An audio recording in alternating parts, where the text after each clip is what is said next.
California's Monterey Peninsula. What a place, what a destination for so many reasons, but primarily for its stunning beauty.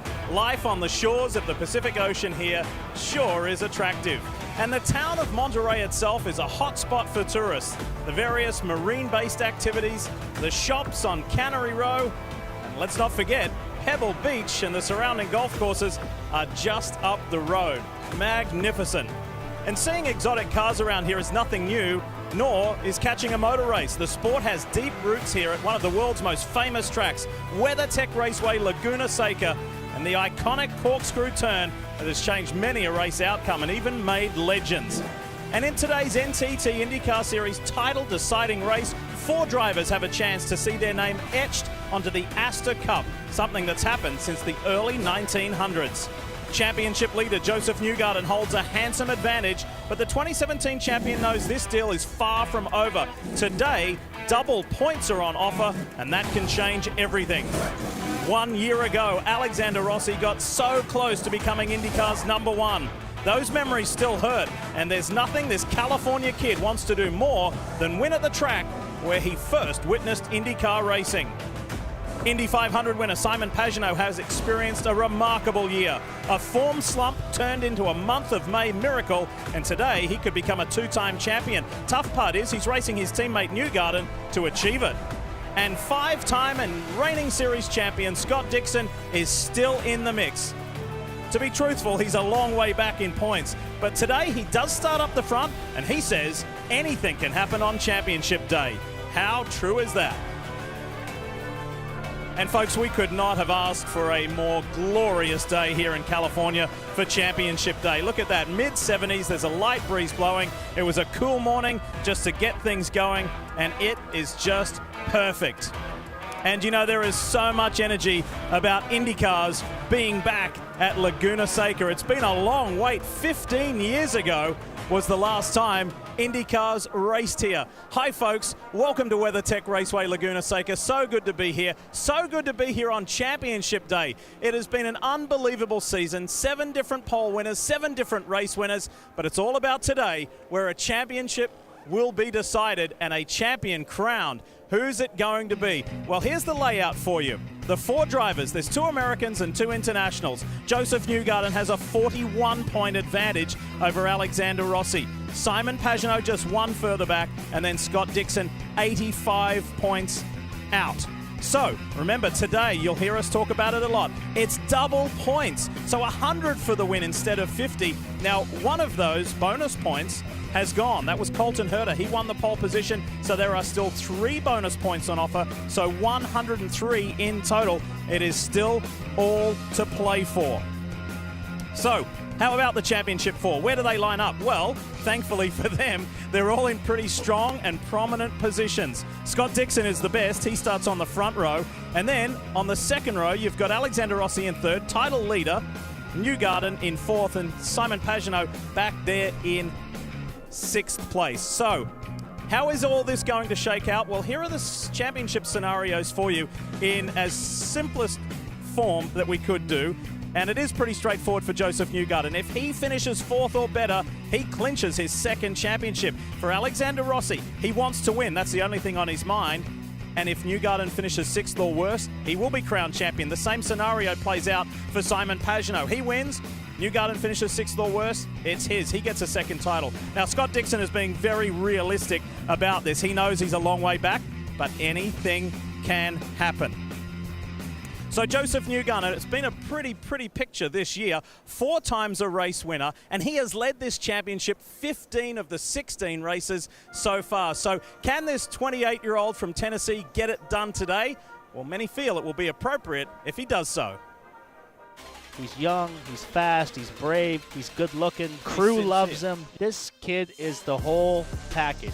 Every year, Josef Newgarden has improved in his championship result. First season in 2012, he finished 23rd overall. Next year, 14th. Next year to 13th. A bigger step in 2015 to finish 7th. Last year, finished 4th. Josef Newgarden is the 2017 INDYCAR Series champion. Well, Josef Newgarden trying to win title number 2 here today, and I've spent a lot of time with Newgarden this week, and I would honestly describe him earlier in the week as focused, almost to the point that he was tense. But today, a completely different Josef Newgarden. He's laughing, having fun. I talked to him moments ago. He said, hey, it's race day. I love race day, and I feel a lot of confidence heading into the race today. So what worries him? Turn 1, lap 1. That's what worries him, getting in a wreck there. He told me if we can get through there clean, we'll have a nice day. Coming up in a moment, we'll talk to Newgarden about his thoughts on championship day, and could it be number 2 at the end of the day, Lee? Yeah, Marty, that's the question we have to wait not too much longer to get answered, and it wouldn't be championship day without a couple of championship-winning drivers in their own right. Townsend Bell, Paul Tracy. PT has won twice here in IndyCar Series racing. Paul, I want to start with you first. What's championship day all about when you're a driver and when you're one of these 4 contenders? How do you get it done?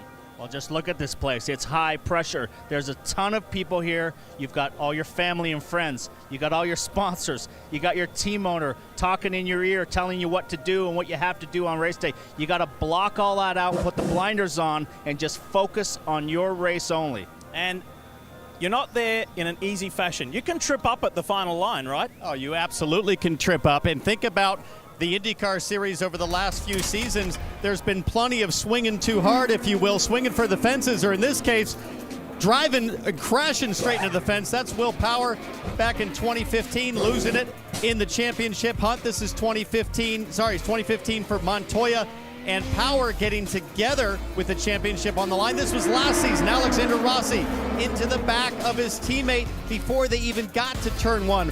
Rossi trying to make it happen a little too much, too soon, and that's what you have to be careful for. The reason you're the top 4 in points, the reason you have a chance at the championship is because of what you've done all season. Don't change anything. Go out and execute. That's what you have to do to get it done today. And get through the first couple of corners without anything happening, that's for sure. If Scott Dixon is to be victorious today, boy, would he achieve something special. Last year was magnificent, winning his 5th title, so he moves quite close to AJ Foyt, the all-time best. Dixon would get up to 6th. That would be incredible. Pagenaud, Newgarden going for their 2nd, and for Rossi, it would be his maiden title. But how about the man who sits 2nd all-time? Chip Ganassi Racing, Scott Dixon. He's with Kevin Lee.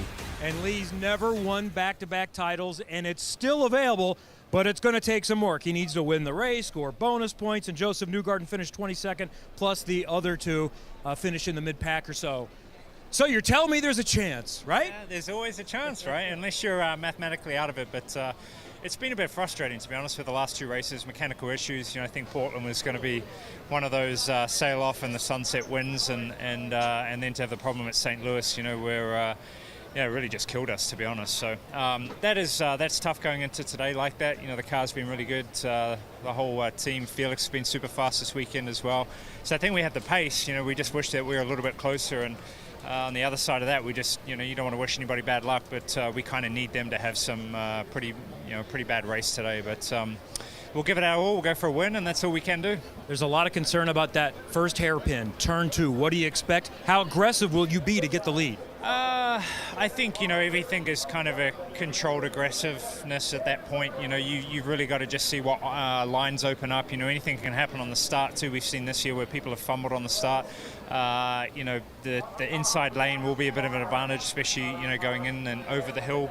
But there's lots of options, especially in that 2 area, the high line, the bottom line. You know, there's going to be a lot of action. You know, you might even have some people coming through on the dirt, you know, using the pit exit line too. So we just got to try and stay out of trouble. I think our tyre deg has been really good this year, and that was the case definitely at Portland when we ended up passing Colton to take the lead there. So if we can take a chance, we'll take a chance, man. Good luck today. Thanks, man. Appreciate it. It's a long shot, but don't Single count driver out in Scott IndyCar Dixon, will Lee. tell you never discount Scott Dixon. That is for sure. He is always in the game, and he's feeling good right now too because his New Zealand All Blacks have already run in the Rugby World Cup, so he's using that as motivation. If you say these 2 words, Corkscrew and Herta, in motor racing terms, they know exactly what you're talking about. There is a lot of history here. It's a family affair with the Hertas, and when we come back, we'll talk to the famous father Brian and the teenage son who sits on the pole position. That's Colton. That's next. This track has a signature section or turn, and here at WeatherTech Raceway Laguna Seca, it is the Corkscrew. Yes, this special place. It's a great part of the track to view from. Good fan section. There's food available up there. There's a bar up there. It's the highest point of the track at over 900 feet in elevation, and you can see most things. It's incredible. And if you ever plan on coming here, make sure you head there. And back in 1996, something happened there that made this part instantly famous. And he gets him! Alex Zanardi at the top of the hill, an area you would not normally try and pass. Ducks the inside of Brian Herta, and Alex Zanardi, with a brilliant move, takes the checkered flag here at Laguna Seca. Brian Herta finishes in second place. Obviously, that's one of the biggest moments in IndyCar racing history, and I don't want to knock Zanardi too much because it was an extremely brave move. I would try it if I could think that I could keep it on the track, but yeah, nowadays it probably wouldn't count. Oh, great memories. Really happy memories. And look at this packed grid here at WeatherTech Raceway, Laguna Seca. Townsend and Paul are back, and I just can't help. I got to go around it the other day in a Corvette pace car, and it's amazing. 160 miles an hour is the approach. I mean, how do you get through the corkscrew effectively? I'd like to tell you that it's an exercise in precision. You know, there's so much data to support these drivers. There's simulators, but the reality is you can't see anything as you're coming over the hill. Let's ride on board into turn 8, which is known as the corkscrew, because as you turn in, you can't see anything. The irony is you aim for an oak tree right there. As you come up over and crest the hill, that's the reference point, Paul, as you know. Listen, you better tie a yellow ribbon around that oak tree, because I'm never looking over that way. I'm looking down the track where I want to go. So it has been a hot spot, as expected this weekend. We've seen multiple incidents there. Absolutely. It's a tricky spot this weekend. A lot of guys have spun out up there on old tires. Rosenquist, big flick down the hill. But Graham Rahal catches that curb right there, throws the car sideways, and he's backwards, rolling down the hill. And then Colton Herta loses it and gets stuck in the gravel. We could see a lot of that today, which will throw a lot of strategy into the race. Yeah, the drivers are saying who makes the least amount of mistakes today will be the winner, and we've seen this theme run all throughout the weekend. But let's turn to this family affair and the Herta family name that has so much to talk about here. History on all sides. And the two Hertas, Brian and Colton, are with Kevin Lee. And Brian had to know when this race was announced that it was going to come up. Even though you've won here a couple of times, they're going to talk about the time that you didn't win. You've had enough of this? You know what? It's 22 years. I'm over it. Maybe some other people haven't gotten completely over it yet. But it was a moment in time, and I think 22 years of history with what Zanardi's done since then, and some of his amazing accomplishments. You know, I'm not sorry to have shared that moment with him, and you know, I'm glad I came back and won the next couple there. But I hope this guy here next to me can have a good day today and finish the season strong. Exactly. Now, what have you seen from your 19-year-old son? Did you dream at all he could win 3 poles in a race? He's just an amazing, speed that he's shown, and his qualifying performances, especially his last few weeks, have been out of this world. And really, a lot of credit to the team. They've given him great cars, and it's all working. So I'm really pleased that they're running as well as they are, and they're going to largely stay intact and be even bigger and better next year. There's something about the Hertas here. Can you keep it in front? And how much does the Rookie of the Year title mean by doing that?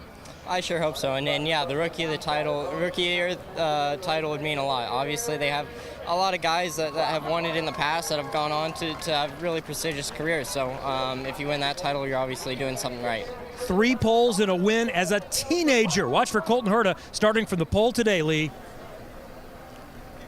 And get that second win, Kevin. Colton Herta in the best possible spot. And something else that went down in qualifying helped him as well. We'll get to that in a moment. But here is the points scenario going into this 17th and final race. The rookie field this year has been stellar. The level, the depth of talent, incredible. Felix Rosenquist of Chip Ganassi Racing leads the way. However, he was the guy in the spotlight yesterday because of this. He was quick all weekend, but put a foot wrong in qualifying. Check this out. Turn 6, the high-speed turn 6, ran off track and then spun. Coming behind him was James Hinchcliffe. Race control said, you impeded a driver's progress, you lose your quickest 2 laps, and you will not advance through to the next phase. That hurt Rosenquist, and he was wild. He was wild. He was mad about that. But let's talk about these rookies for a second, because there's 3 of them battling it. And I think Herta, who starts on pole, he's had the wins. Ferrucci's been the most consistent, but Paul Rosenquist might be the fastest guy at Laguna had it not been for that penalty. Yeah, he's been the fastest guy overall all weekend, but he's got to just settle down. He was very upset after qualifying, very upset with the chief steward, but now he's got to focus on trying to win this Rookie of the Year, and you can't go in hot and make a mistake. It's been one of the most exciting and enjoyable Rookie of the Year battles in a long time. Now, the guy who was in the middle of that qualifying debate and controversy was James Hinchcliffe. He's with Robin Miller. Hinch, I'm trying to figure out what's more shocking, the fact you got married about a month ago or you qualified 5th yesterday. I'm offended by both of those statements, I think. No, honestly, from where we were at the start of the weekend, I'm pretty shocked we got 5th too, but it's just huge testament to everybody at ROSPM. We didn't give up. We kept digging. We threw so many different things at that race car, and we finally hit on it when we really needed to. Let's see how it goes over a stint. We don't know. A lot of people don't know. Obviously, the tires here are degrading pretty heavily, so I think it's going to be an exciting race. There have been 22 races here. The winners come from 1st, 2nd, 3rd, and last. Can you win from 5th? I don't see why not. What's your strategy? Well, I mean, turn one's obviously been a bit of a hot topic for us the last few weeks, and so getting through turn one is the first part of the strategy. And then from there, it's just going to be about tire conservation. I really think that's the case. It's a tough track to pass on, but I don't think we've seen the kind of degradation in years past, going back to the 1st, 2nd, 3rd starters, things like that we're seeing here this weekend. And I think guys are going to make mistakes, drive off. Good cars are going to last longer in the stint, so we're gonna have to just play the tire game and go from there. All right, thanks, Hinch. Diff, he starts 5th.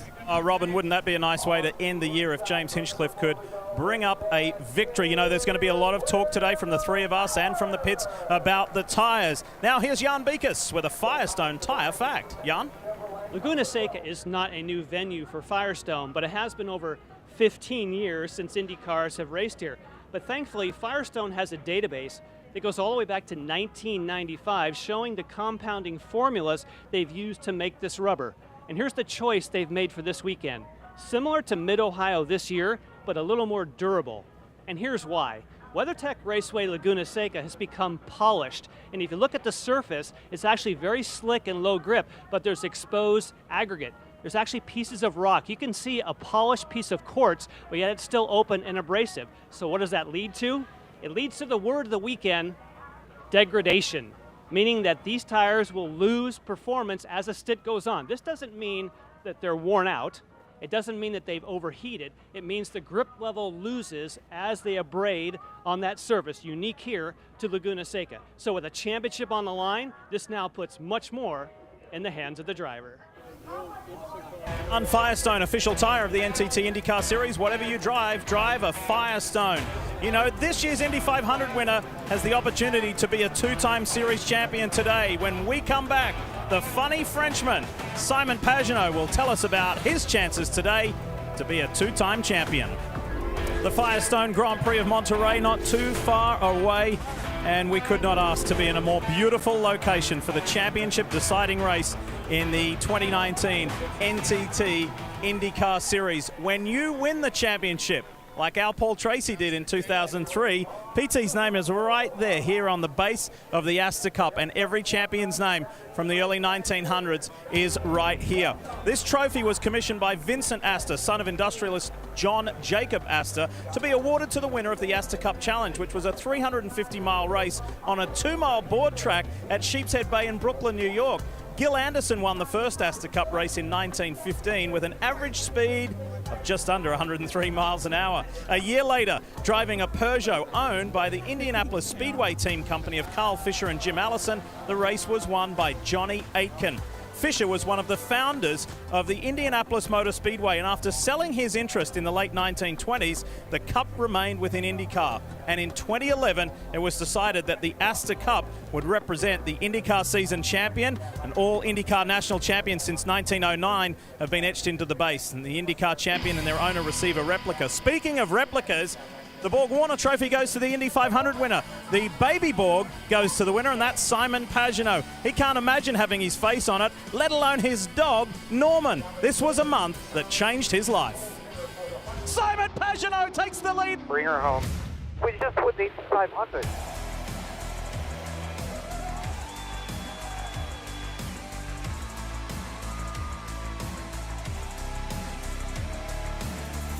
in the month of May, he's put it all together to wrangle the points lead away. We did it!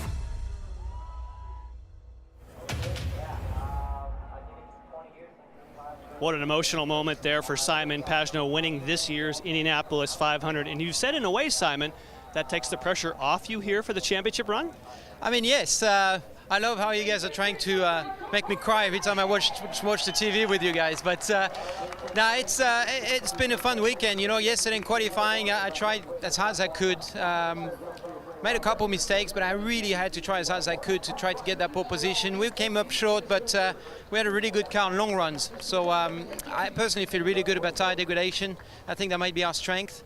And I don't have any pressure. I mean, you know, I want to finish first. I don't care if I'm third, fourth, or whatever. So it's a pretty comfortable situation. But in the end, it's an exciting day, and I think it's going to be a really good race. 42 points behind, and that means you have to push to the front. How do you approach it? Well, there's a lot of strategy in the background, and I think you guys will explain it, but there's going to be a lot of tire choices at the beginning. That's going to be very important toward the middle of the race. The pit sequence are going to be very interesting. Pit in and pit out on cold tires and worn out tires are really, really difficult. You could really make a big mistake there. And then at the end of a stint, around lap 20, depends on the car, the rear tires just drop off. So we'll see who has the best cars on long runs, and I think that's going to be the key to the race. Should be exciting. Thank you, Simon. Of course, Lee, if he does win today, he still needs his teammate to finish no better than 6th.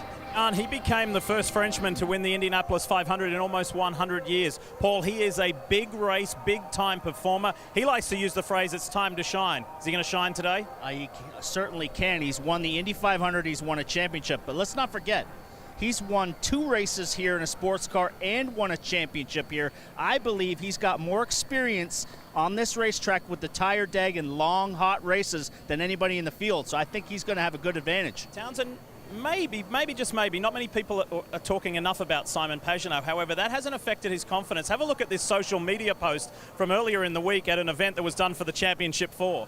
Well, call it confidence or call it just being in the moment and feeling like he's got the ability to pull this off. And I think the data supports Simon Pagenaud in being confident, because we've talked for the last 20 minutes about how this track can suck you into a mistake. The guy that's made the least amount of mistakes all season, Simon Pagenaud, he's finished more laps than any other driver in the field. I think that methodical, measured approach could be the one that takes the crown and takes the cup today. We'll see if Simon Pagenaud can add his name a second time to the Astor Cup. And how about Alexander Rossi? He's the only one of the Championship 4 that's never won a championship. But you know what? There's the captain, Roger Penske. Rossi's driven for him in sports cars, and there's some good sportsmanship with Roger wishing him well. We'll hear from Alexander next. The season opener for the NTT IndyCar Series. So a new principal sponsor, new drivers, new teams, and it is a new season. Josef Newgarden, he wins! This second-generation driver now becomes the youngest to ever win in IndyCar. Colton Herta has done it. Way to go. Checkered flag is out. Rossi wins comfortably by 20 seconds. Beautiful job. Oh, and Dixon, He a little runs wide wide. there. Oh, Pagenaud. the outside, he got him, unbelievable. This is the greatest spectacle in racing, the very first Indy 500 on NBC. Simon Pagenaud sweeps the month of May and wins his maiden Indy 500. Guys, we just won the 500. Scott Dixon trying to defend from his rookie teammate. Final corner to the line. Scott Dixon will win. The checkered flag is waiting. Is it Sato? Is it Carpenter? It's going to be close. It's Takuma Sato. Yeah! And what a terrific 2019 it's been for the NTT IndyCar Series. Happy to have Senior Executive Vice President for NTT, Akira Shimada, here with us. And how, from your perspective, has the first season for NTT and IndyCar gone? I believe we have started very well. And we are very excited to be here. And NTT is proud to be technological partners of IndyCar. That is very nice days. What kind of technology can we expect from IndyCar and NTT in 2020 next year? Yes, we have we have many discussion about the new type of the innovation technology, and for INDYCAR fan and experience to introduce next Indy 500 next years, and also now we are planning to new generation public real viewing at MLB, and also now we are providing 5G technologies in Rugby World Cup. We look forward to discussing these possibilities to introduce INDYCAR series as well. Certainly great to see, Lee, what NDT has brought technology-wise to INDYCAR and the INDYCAR fan as well. Thank you. Yes, Marty, we thank NTT for their support of the INDYCAR Championship. If you're just turning on, 4 drivers in the hunt to win this championship. Josef Newgarden is the points leader. If he finishes 4th or better today, it's his. He becomes a 2-time champion. Alexander Rossi, he needs to win this race, and for Newgarden to finish 6th, that's the easiest scenario, and the same for Simon Pagenaud, or I should say the simplest scenario. And then for Scott Dixon, he's got a big day ahead. He's 85 points back, but it's still mathematically possible for Scott Dixon to become a 6-time INDYCAR Series champion. Do you know, California's Alexander Rossi first came here as a 3-year-old. He couldn't have dreamt of winning 7 INDYCAR career races. But now he's got more. He wants to win a title. But in amongst those 7 victories was the biggest race in the world.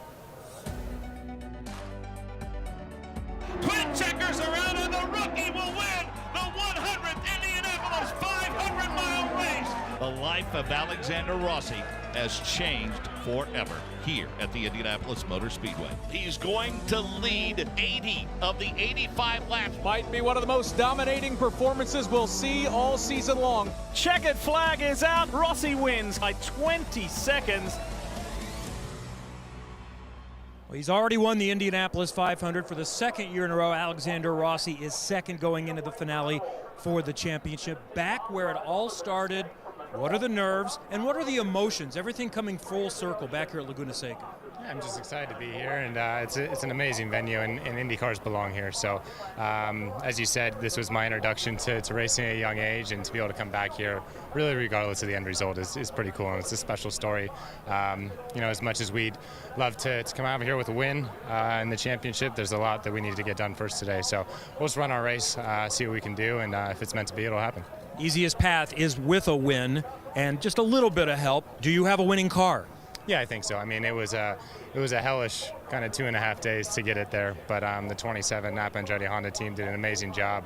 We dealt with adversity on Friday, and it never really faced us. So I think this team is stronger than ever and ready for the occasion. And yeah, I think we have the tools in place to get it done. We just need to go out, execute, and hopefully luck's on our side today. Lee, second chance at it, going for title number 1 today.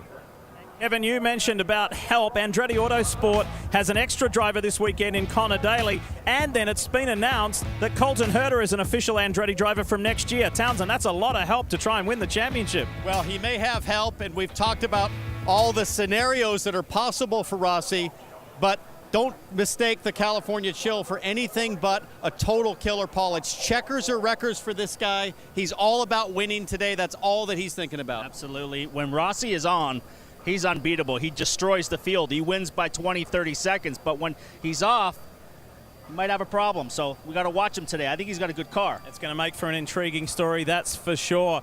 Now, the championship contender, who we haven't heard from yet, well, he just happens to be the championship leader. That is Team Penske's Josef Newgarden. He's trying to win a 2nd title in 3 years. We'll hear from him when we come back. What are we doing? You answer these as quick as you can. You got to bring one object to a desert island. What do you bring? Barbecue sauce. I've heard some pretty interesting answers. Josef Newgarden said he would bring a bottle of barbecue sauce. Sweet baby rays? Maybe. What are you gonna put barbecue on, sand? What do you think Josef brought? Baby wipes. He brought barbecue sauce. It's just only more obscure than baby wipes. Actually, why would I bring barbecue sauce? I'd probably bring avocado. You know, I'd make some ceviche. Wow, that's really good planning for a desert island. I'm the guy you want to bring, the avocado guy. I think I left you hanging there. You I didn't even realize you were. It's better that way. Yeah. They'll edit that nicely. The drivers have had a lot of fun with Rutledge Wood throughout the course of the season, answering some non-traditional questions and having a bit of a laugh as we get closer and closer to the Firestone Grand Prix of Monterey, not too far away now. You know, it doesn't seem like that long ago that Josef Newgarden won his very first IndyCar Series race, and he changed to Team Penske. He was the perfect fit. In very quick succession, he won his first championship. Today, there's a second championship on the line, and this big occasion, the significance of it, is not lost on him. As a driver, you feel connected when you're inside of a race car. You just become one thing on the racetrack. When you have that passion and that connection, that's what you live for. You live for putting the thing on the edge and trying to just get more out of it every single time. And you get one opportunity to make it happen on race day. And within that 3-hour window, it can either go really well or it can go really bad. Josef Newgarden is the 2017 IndyCar Series champion. How many more is Josef Newgarden capable of at such a young age with an amazing team? He's got such a bright future. I remember when I won my first IndyCar race and I said, thank goodness, at least I got one of these.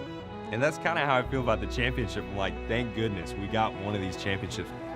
It's very difficult to do. You got to go all year and you got to work the points and you got to understand where you got to be. And so to get to the point where we actually sealed it up when we won one, it feels good, man. You just want to keep making it happen. They always say that it's tougher to win a second championship than it is to win the first. And I think so far they're right. In 2018, it was a real honor to get to carry the #1 in the car. You just want to make sure that #1 doesn't go anywhere. So that's it. Josef Newgarden hands over the championship title.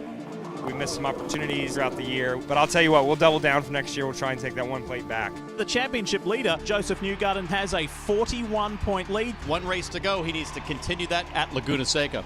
Winning another championship would be validation. I'd have a good lead, but security is something that you can't count on. When you've got the best drivers in the world trying to chase you down. Newgarden just gets really aggressive. That was a real desperate move for no reason. Oh my gosh! Oh no! This is like mid-Ohio all over again. How in the world did that happen? I never think I'm secure. I expect my spot to be challenged, but you've got to be as close to perfect as you can be. It's about, you know, thriving under the pressure. If you can't do that, it's really hard to win a championship. Well, no doubt the two team and Josef Newgarden have thrived under pressure, but I heard you say in that piece, and I've heard you mention before, the second championship is harder to win than the first. That's counterintuitive to most of sports. Why do you say that?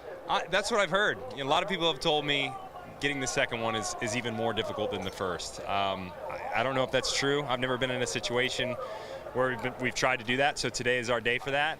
But I'm excited. You know, I first want to say Hitachi has been such a great supporter of us. I'm so thrilled that we have them on the car this weekend. We actually just signed a new multi-year extension with them. They've been kind of my good luck charm. We've won 75% of the races we've won this year have been with Hitachi. So big thanks to them and all their support.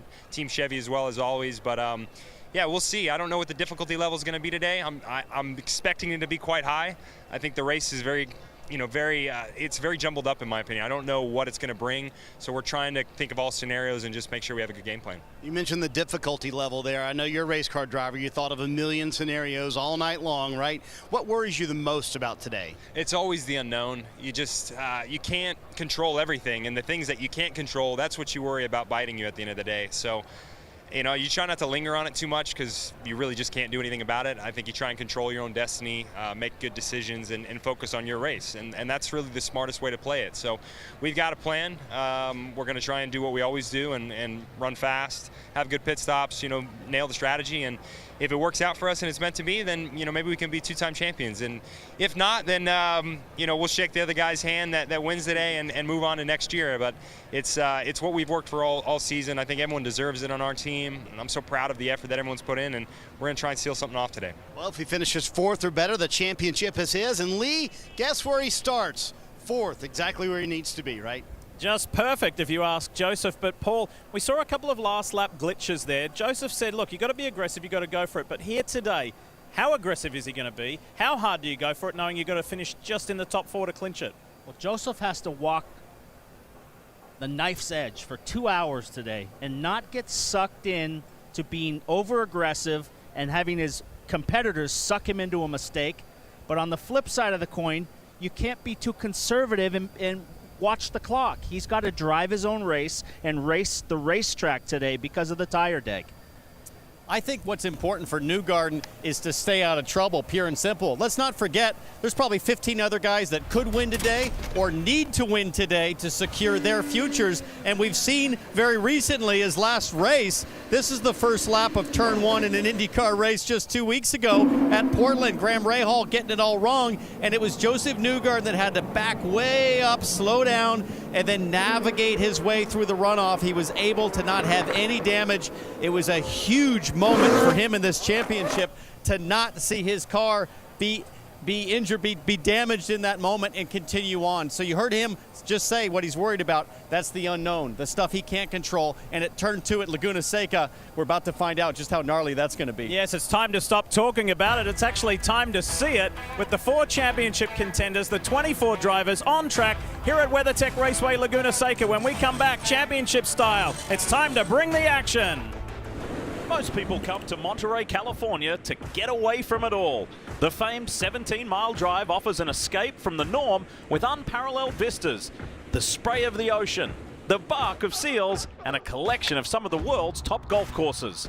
A few miles inland from Monterey, there is a much longer drive where, for the select few skilled enough to take it, there is no calm or tranquility, no time to take it all in. Today's race at WeatherTech Raceway Laguna Seca is just shy of 200 miles, and while 24 drivers will look to win the final round of this season, 4 have the opportunity to take their IndyCar careers to a level few have. Over the last 100 years, 64 drivers have won an IndyCar championship, while only 25 have won multiple titles. Today, Josef Newgarden looks to reclaim the championship he won in 2017. Newgarden took the Astor Cup away from teammate Simon Pagenaud, the 2016 winner. Now, this year's Indy 500 champion looks to add the overall title to his storied season. California native Alexander Rossi finished runner-up last season and is second in points today. Can he claim his first title on a track he raced as a teenager? And then there's Scott Dixon. If he were to win the title, it would be an incredible 6th championship victory. But the Kiwi knows he's a long shot. At the end of this drive, one of those 4 racers will enjoy the view a whole lot more.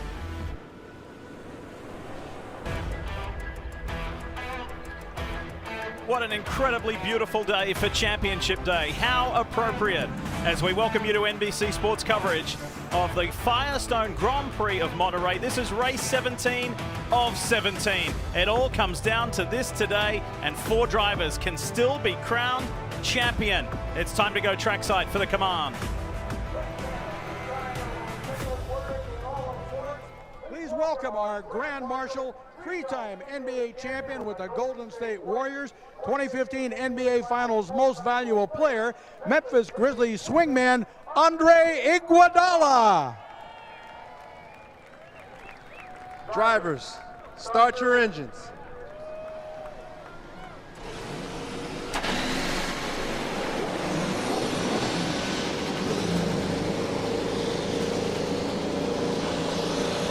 And how cool is this? All of the championship contenders start in the top 6 today. You got Scott Dixon starting 2nd. Over here, Alexander Rossi starting 3rd. Josef Newgarden starting 4th, and right behind him is teammate Simon Pagenaud, who will start 6th. For Newgarden, quiet confidence in the 2 camp, and last moment hugs from his family. His mom Tina, dad Joey, and grandma Karen, who is at just her 2nd race, Kevin. Even though the goal was Formula One, which he accomplished, it was here where Alexander Rossi first saw and fell in love with race cars, and it was with IndyCar. So appropriate that this is where he could win his first championship, and the goal is simple. He must win the race and have teammates finish in front of the Penske's. Jan Vikas. And Kevin, for Simon Pagenaud, they're going to be watching Alexander Rossi very closely because they believe there's an opportunity today to move forward with pit strategy. So they're going to watch Rossi. The question is, when? Robin, who will be the first person to pull the trigger and dive onto pit road and try and jump them in the pits? Well, Scott Dixon's won 5 championships. 4 of them have been coming from behind. If he wins the 6th championship here today, it's going to be a comeback for the ages. He's 85 points behind the point leader, Josef Newgarden. He's got to win the race. Newgarden's got to have a disaster. He's got to finish 22nd, 23rd, 24th. But Dixon starts on the outside of the front row. He's got 2 wins and 6 second places this year. By most seasons, he'd be right in the thick of the championship, if not leading it. So he knows he's got one thing to do: win the race, get one more race closer to catching Mario Andretti for 2nd of all time, Lee Diffie. There's a lot on the line today, Robin, isn't there? And it's just so good. Now, for the 14th year in succession, the championship will be decided at the final opportunity. Again, for those of you just turning on, here are the championship scenarios. Points leader Josef Newgarden clinches with a 4th or better result. For Alexander Rossi, there's some more chasing to do and a little bit more aggressive. He needs to win it, and Newgarden finished 6th or worse. And we will walk you through all the permutations and scenarios as the race unfolds. Similar to Rossi, the Indy 500 champ Simon Pagenaud's in the same boat. It's a little more difficult for 5-time and reigning champion Scott Dixon, and we will keep you up to date. Points as of now is the terminology as we go through the race. You know, once voted the top 30 most influential people on the internet. There's not a whole lot this person doesn't do. Acting, singing, dancing, modeling.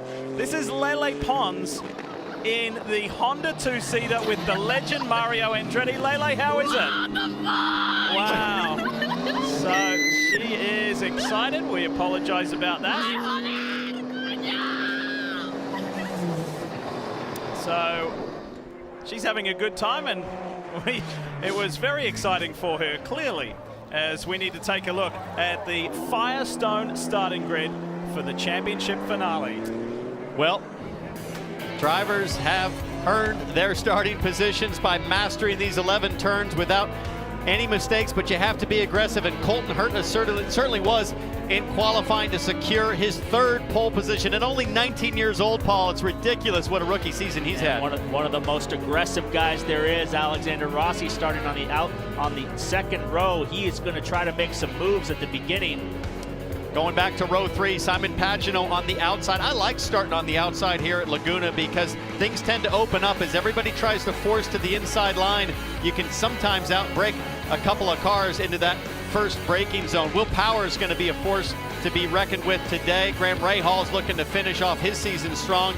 And Ryan Hunter-Reay gave his teammate Alexander Rossi all kinds of trouble at Portland. We'll see if he supports the 27. A really key thing to remember here, folks, is this weekend throughout practice sessions and qualifying, not one of these 24 drivers has had an error-free run.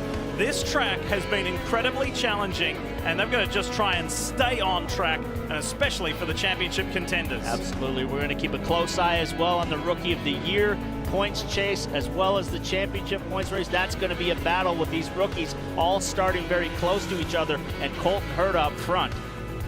Going back to row 11, the most experienced driver in the field, Tony Kanaan. He has many starts here at Laguna Seca. And then the last row with Harvey could be a fast car, could be a surprise. This region of the country is so scenic.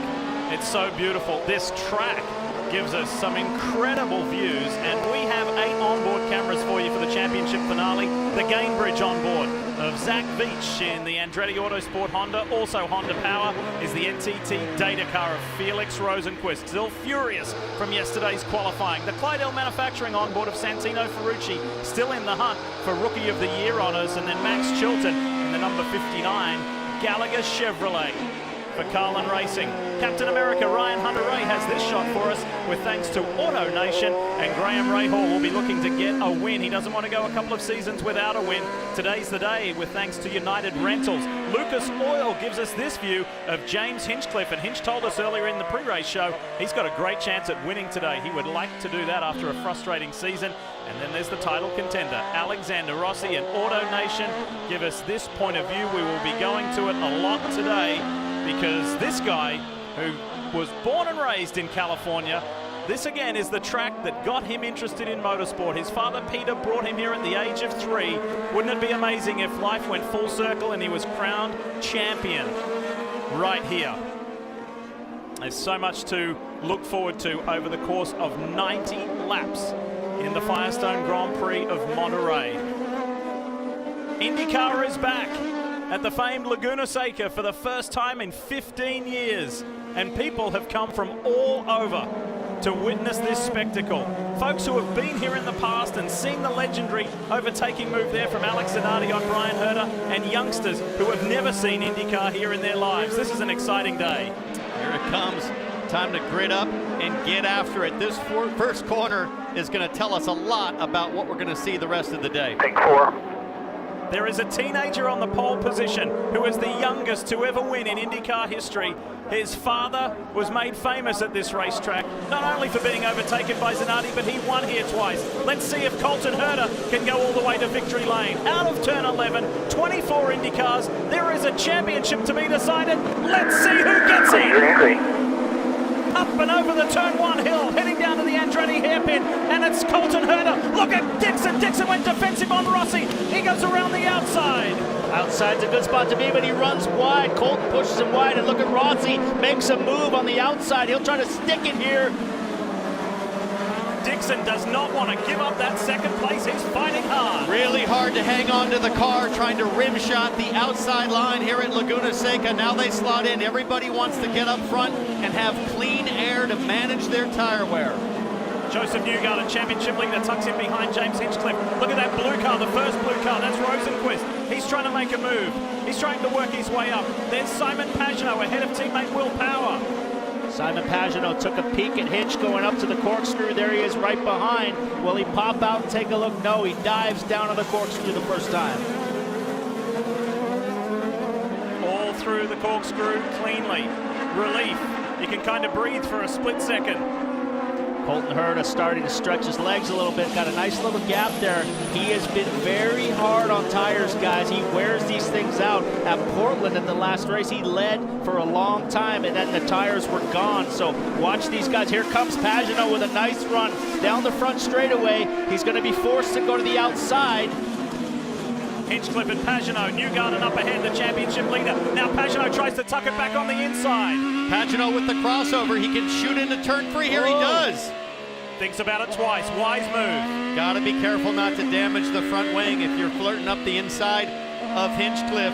Everybody trying to make something happen right now. But for Colton Herta, Paul, I think you mentioned it. Right now, Colton has to immediately go into tire conservation mode.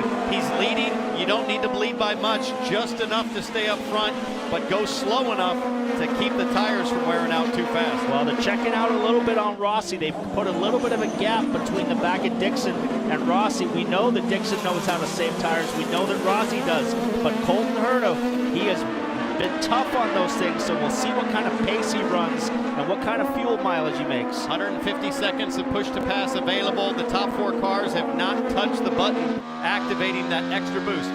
Speaking of boost, Santino Ferrucci has boosted himself. He's up 3 positions from his grid spot, and he is tucked in there behind Ryan Hunter-Ray. So he's gone from 12th to 9th. Good early start in his rookie season.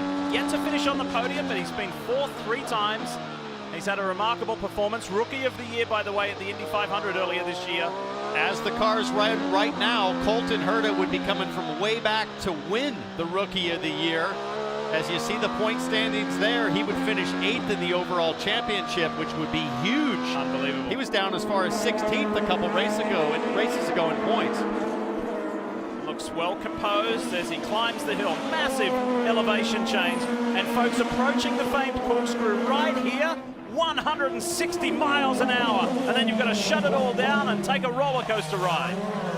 Drop down 6 stories from the top of the corkscrew right down to this point right here under the bridge. It's a massive drop down. You can hardly even walk up it the other way. It's so steep, but look at all this action up here. Bourdais almost gets run off the track. Sebastian Bourdais is driving hurt. He has a neck problem. Oh, Jack Harvey. That's Jack Harvey trying to get through the inside at Rainy Curve. Sun's not shining up the inside there with Bourdais. He closed the door pretty quick on Harvey. That was almost contact. Ryan Hunter-Reay in the yellow and red DHL car. We go on board now, trying to work on Will Power. See these cars, you watch the car squirming around. You get out on the curbs out here, the dust kicks up. Jan, what do you have? Well, let's take a look at pit strategy options for today. I mentioned that Simon Pagenaud and Team Penske think there's an opportunity to jump people in the pits. You have a couple of options. There's the two-stop strategy, which I think now that there has not been an opening lap caution, I don't think that's going to happen. I think the tires degrade too much. So let's look at down there. Three-stop strategy. That window is going to open on lap number 9. People like Simon Pagenaud and Alexander Rossi, for example, started on scrub tires, not new ones. That would indicate to me they're going to be on the earlier side of the window and making 3 stops today. And I think it's possible, Jan, we'll see somebody gamble and go for a 4-stop strategy because of the tire degradation. We'll be watching the lap times just like all the teams up and down pit lane to see how much fall off comes with each lap. A teenager leads a 5-time series champ. How often do you get to say that? Not very. This is INDYCAR, the Firestone Grand Prix of Monterey, championship day in California. We've heard this phrase tire degradation used quite a bit already, and we're just 6 laps into this race here at Laguna Seca. So what does that mean? Well, it means the Firestone tires lose rubber and lose grip the longer they run. And that means the cars lose speed as much as 3 seconds over an entire run. These cars will lose. But the surprising thing is Josef Newgarden of the championship leaders is really the only team that focused solely on that on Friday. Tim Cindric sent Newgarden out on old red tires, made him run, made him learn the feel of how those old red tires will be. So A, Townsend, are you surprised more teams didn't play that game in practice on Friday? And B, how much of an advantage will that be for Newgarden this afternoon? Well, the problem with trying that in practice is that you weren't able to focus on your qualifying setup, and it was so important to start up front, as we're obviously seeing here with the way the leaders are slotting right into their starting position. There hasn't really been any moves, but I think it was smart for Newgarden's team as the points leader to put their driver in that difficult situation of managing tires. I think it's going to pay off today, and you can see Newgarden not having much of a problem hanging onto the back of Alexander Rossi right now. In about 7 or 8 laps, it's going to be a handful for everybody. That's when the lap time really starts to drop. And then you may see some drivers with more than a handful, because we've seen them off track at all sections of this 2.238 mile WeatherTech Raceway Laguna Seca. There is the NTT car of Felix Rosenqvist, the all-blue machine. He's made his way up from 14th to 10th with still plenty of anger inside the helmet after receiving a penalty in qualifying. He thought he should have been on the pole position or the front row, at least stood a chance to be up further, and so he's driving with a lot of motivation to try and get up front, try and win this race, and try and win the Rookie of the Year battle. Paul, if you look at the gap between Dixon and Rossi at 5 seconds, I have to wonder, is Rossi trying to be proactive on tire management, letting those guys go burn their tires, and is he driving as slow as he can to hold position and have the tire wear for later in the stint? Well, I think he is, but the problem you have is Dixon is equally as good at him at saving tires. So I think Dixon now is just sitting on top of Herta to wait and see what happens with the rear tires on his car. Right here, folks, they crest 929 feet of elevation entering the Corkscrew, and in just 10 seconds flat, coming down through the Corkscrew, through Rainy Curve, and to turn 10, they've dropped 153 feet, just like that, which is exactly the height of the Pagoda Tower at the Indianapolis Motor Speedway. This is a wild ride. Rossi right here with championship leader Josef Newgarden right there with him. This is exactly, Townsend, what Josef Newgarden needs to do. He doesn't need to do anything but stay with him. But watch this start with Rossi. I said he was going to get aggressive, and he was looking every which way to get by Dixon. Watch this. The guy that was aggressive was Scott Dixon. Look at him fired up the outside there, and if he can just get in front of Colton, he might be able to cut him off. Colton drives him straight off the track. I think that was probably a tip from his dad, Brian Herta, who learned how to put the muscle on Alex Zanardi back in the day. Rossi had a chance after that with Dixon, but it just wasn't on by the time they got there to turn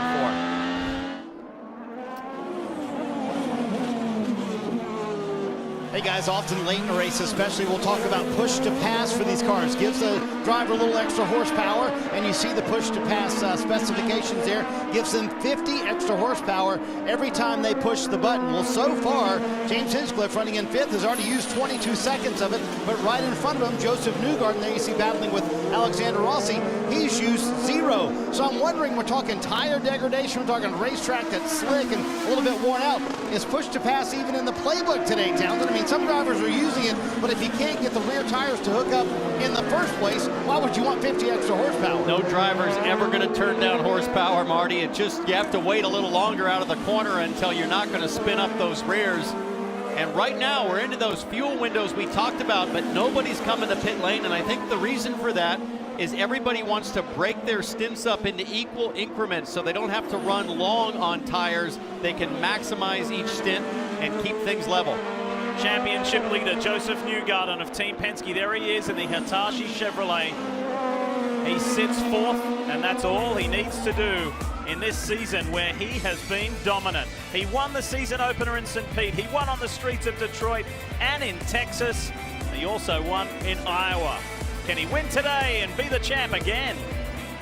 Championship day in the NTT IndyCar Series, and 2 of the championship contenders are on pit road. Marty? Move, counter move. Alexander Rossi said on the radio, we're going to come to pit road. Tim Cindric answered that with, we're going to come to pit road as well. Newgarden said his car is pretty good. Picked up a push late in the run. They're going to put on sticker primary tires, Kevin. We also saw Simon Pagenaud coming in a moment ago in the race on pit road. Alexander Rossi going to his 2nd set of the softer compounds. He started on used reds. These are the sticker reds. They're quicker at the start, but they won't last as long. Will they make the full stint? Pagenaud coming outside.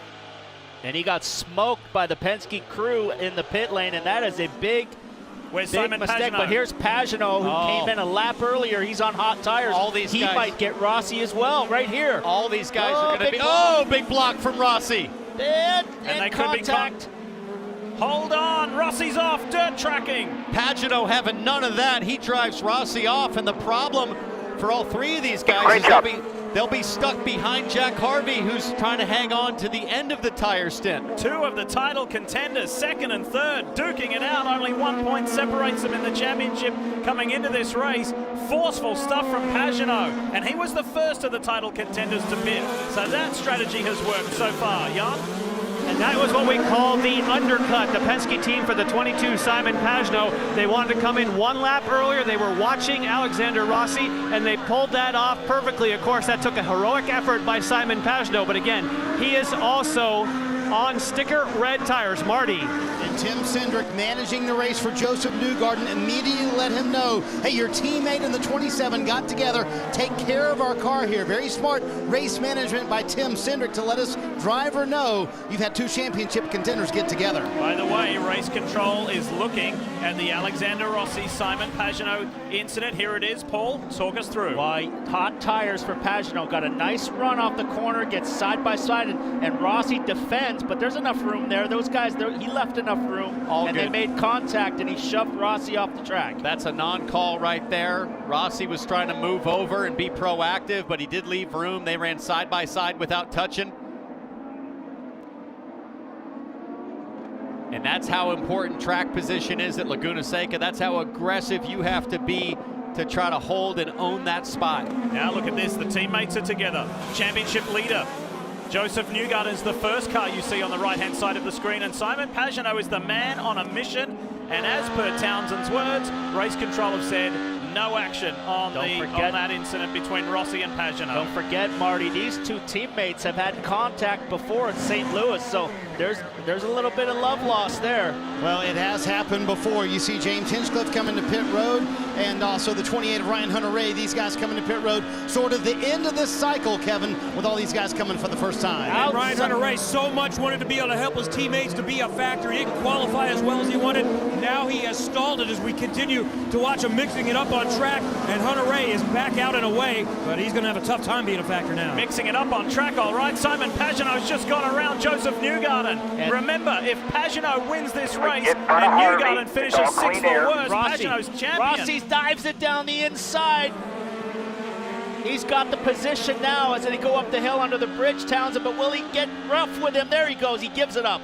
Smart move from Newgarden. That might be the move that gets him the championship. He did not need to defend. He knew it. He backed off. Nothing to worry about points-wise. Right now, everybody's trying to get around Jack Harvey here because there's clean air in front, and you cannot make this undercut work from a race win standpoint if you're held up in slower traffic. Top 4 in this race have not pitted. That's Colton Herta, Scott Dixon, Will Power, and Jack Harvey. The pink car on screen right there. They're yet to pit. So then you pick up Pagenaud as the first car that has pitted in this race so far, and he executes that move on Jack Harvey in a very straightforward fashion. These 2 guys are on the move for this championship. Harvey gets out of the way of Rossi, and look at Newgarden. They've dropped him in a half a lap. Newgarden has that experience that Marty talked about from Friday. He knows that he just has to manage his tires. Don't get sucked into the drama of trying to race for position. Just think about the championship. As they run right now, Newgarden still wins with a 30-point margin. He does not need to push it. Paul, you said that in the pre-race show. Don't be sucked into what your opposition are doing. Here is the 4th and final title contender to pit. This is Scott Dixon in the PNC Bank Honda. Scott Dixon still in the championship play. He comes in, he's going to a set of the sticker primaries.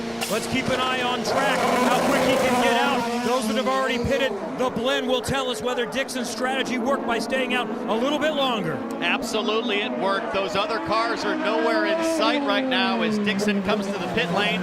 Simon Pagenaud's just coming onto the front stretch. That's the penalty of the undercut coming out in traffic. That's what hurt him. Jack Harvey was circulating in 1:15.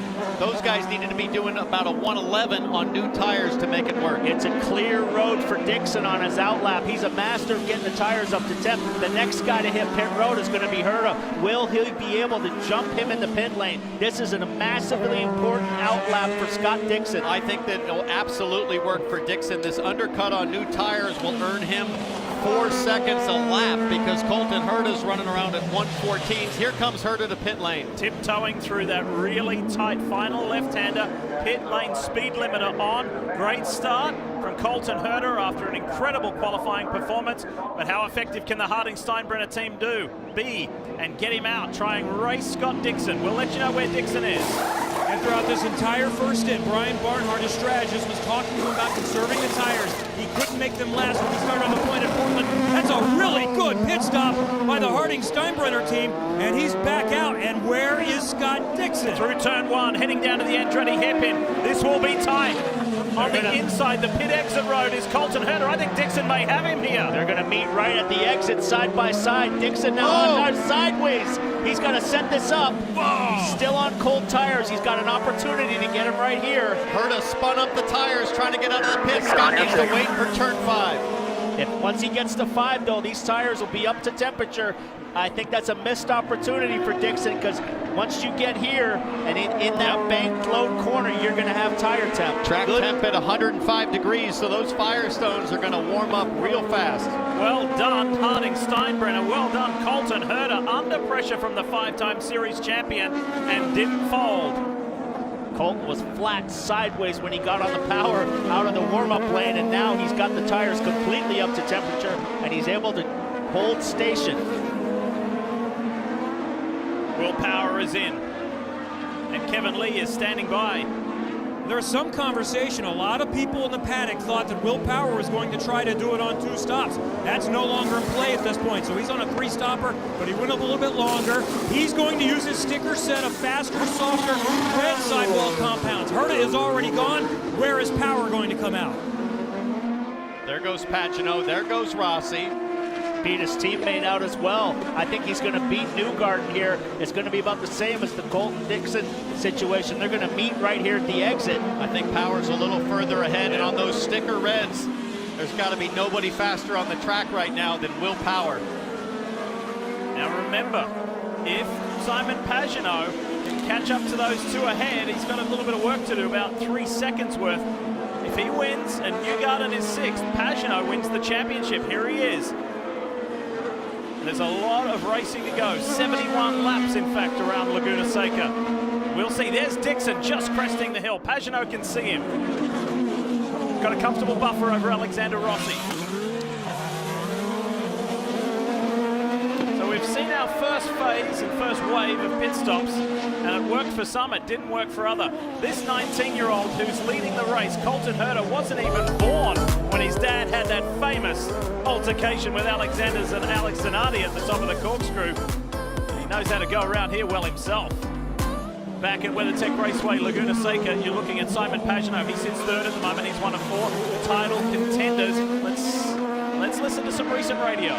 Okay, we're P3. Those are the leaders in front of you. Again, this is all going to be about those tire management to get through this stint with those tires. You're still pulling them 2/10 a lap.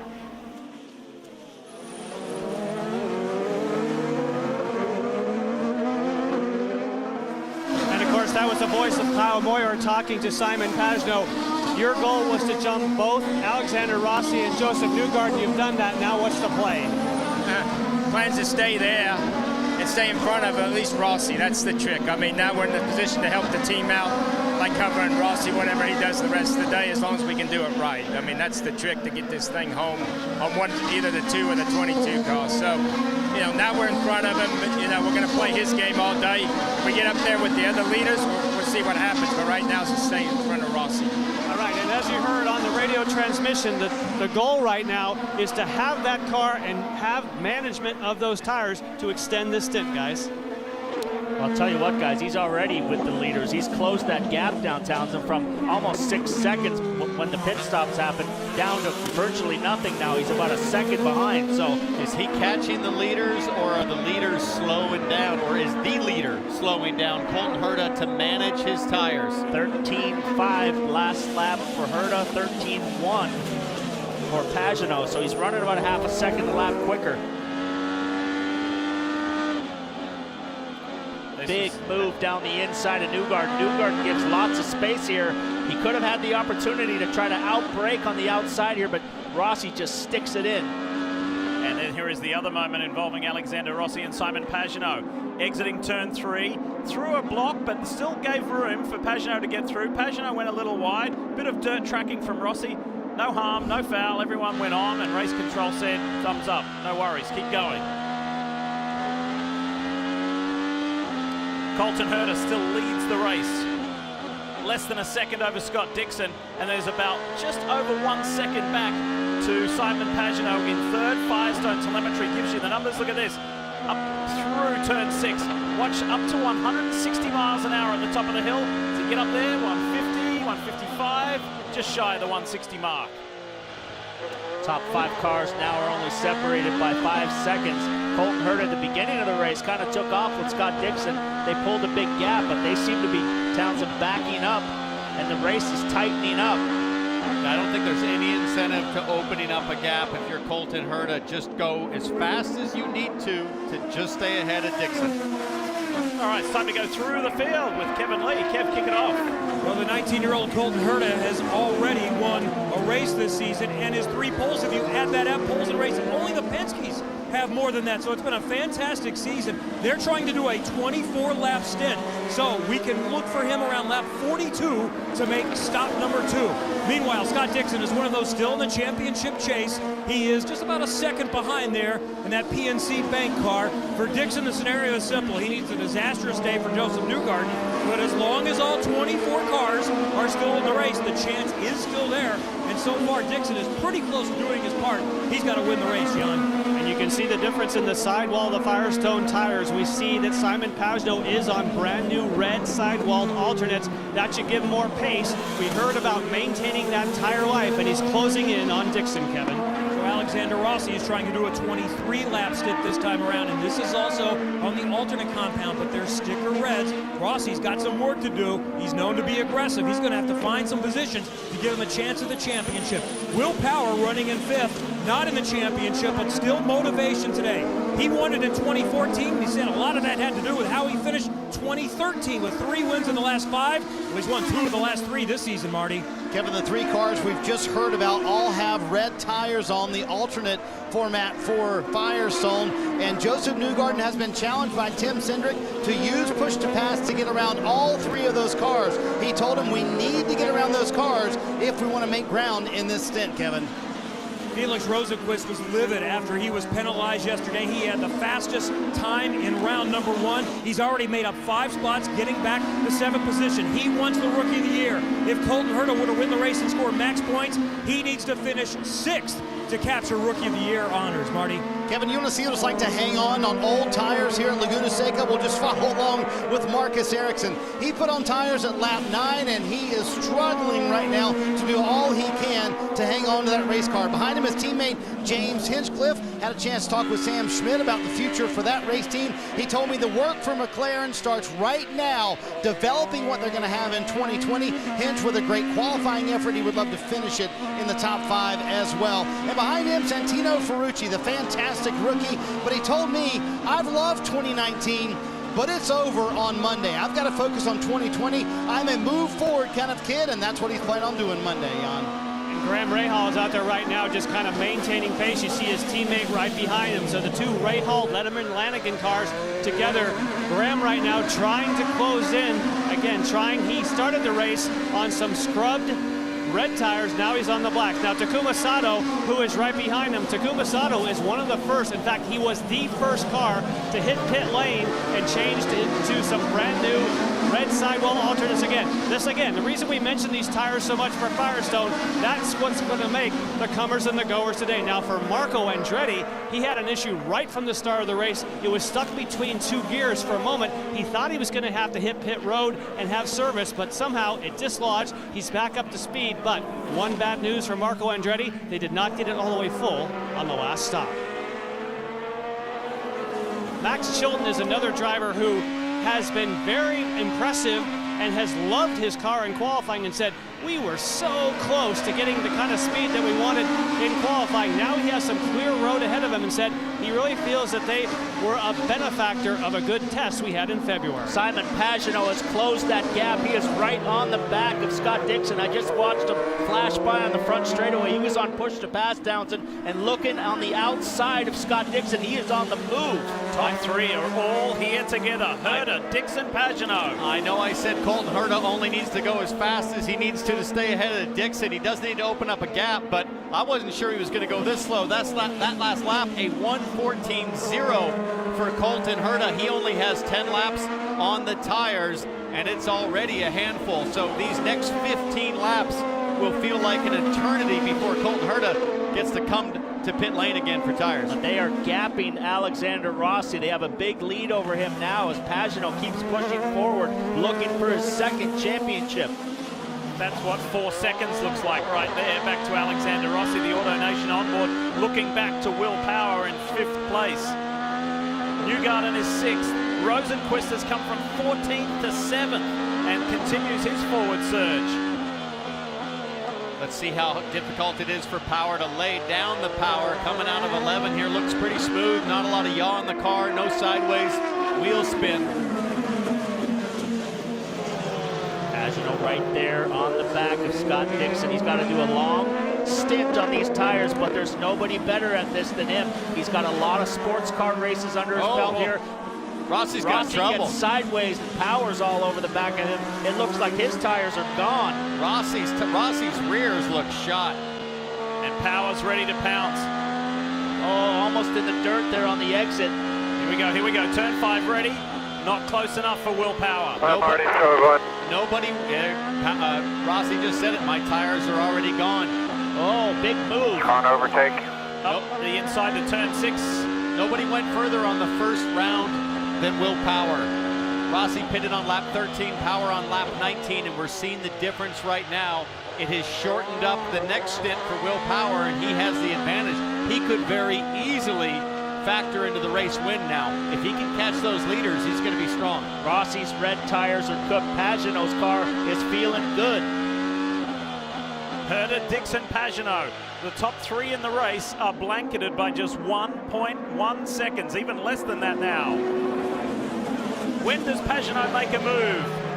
Kind of has that feeling like it's sometime soon.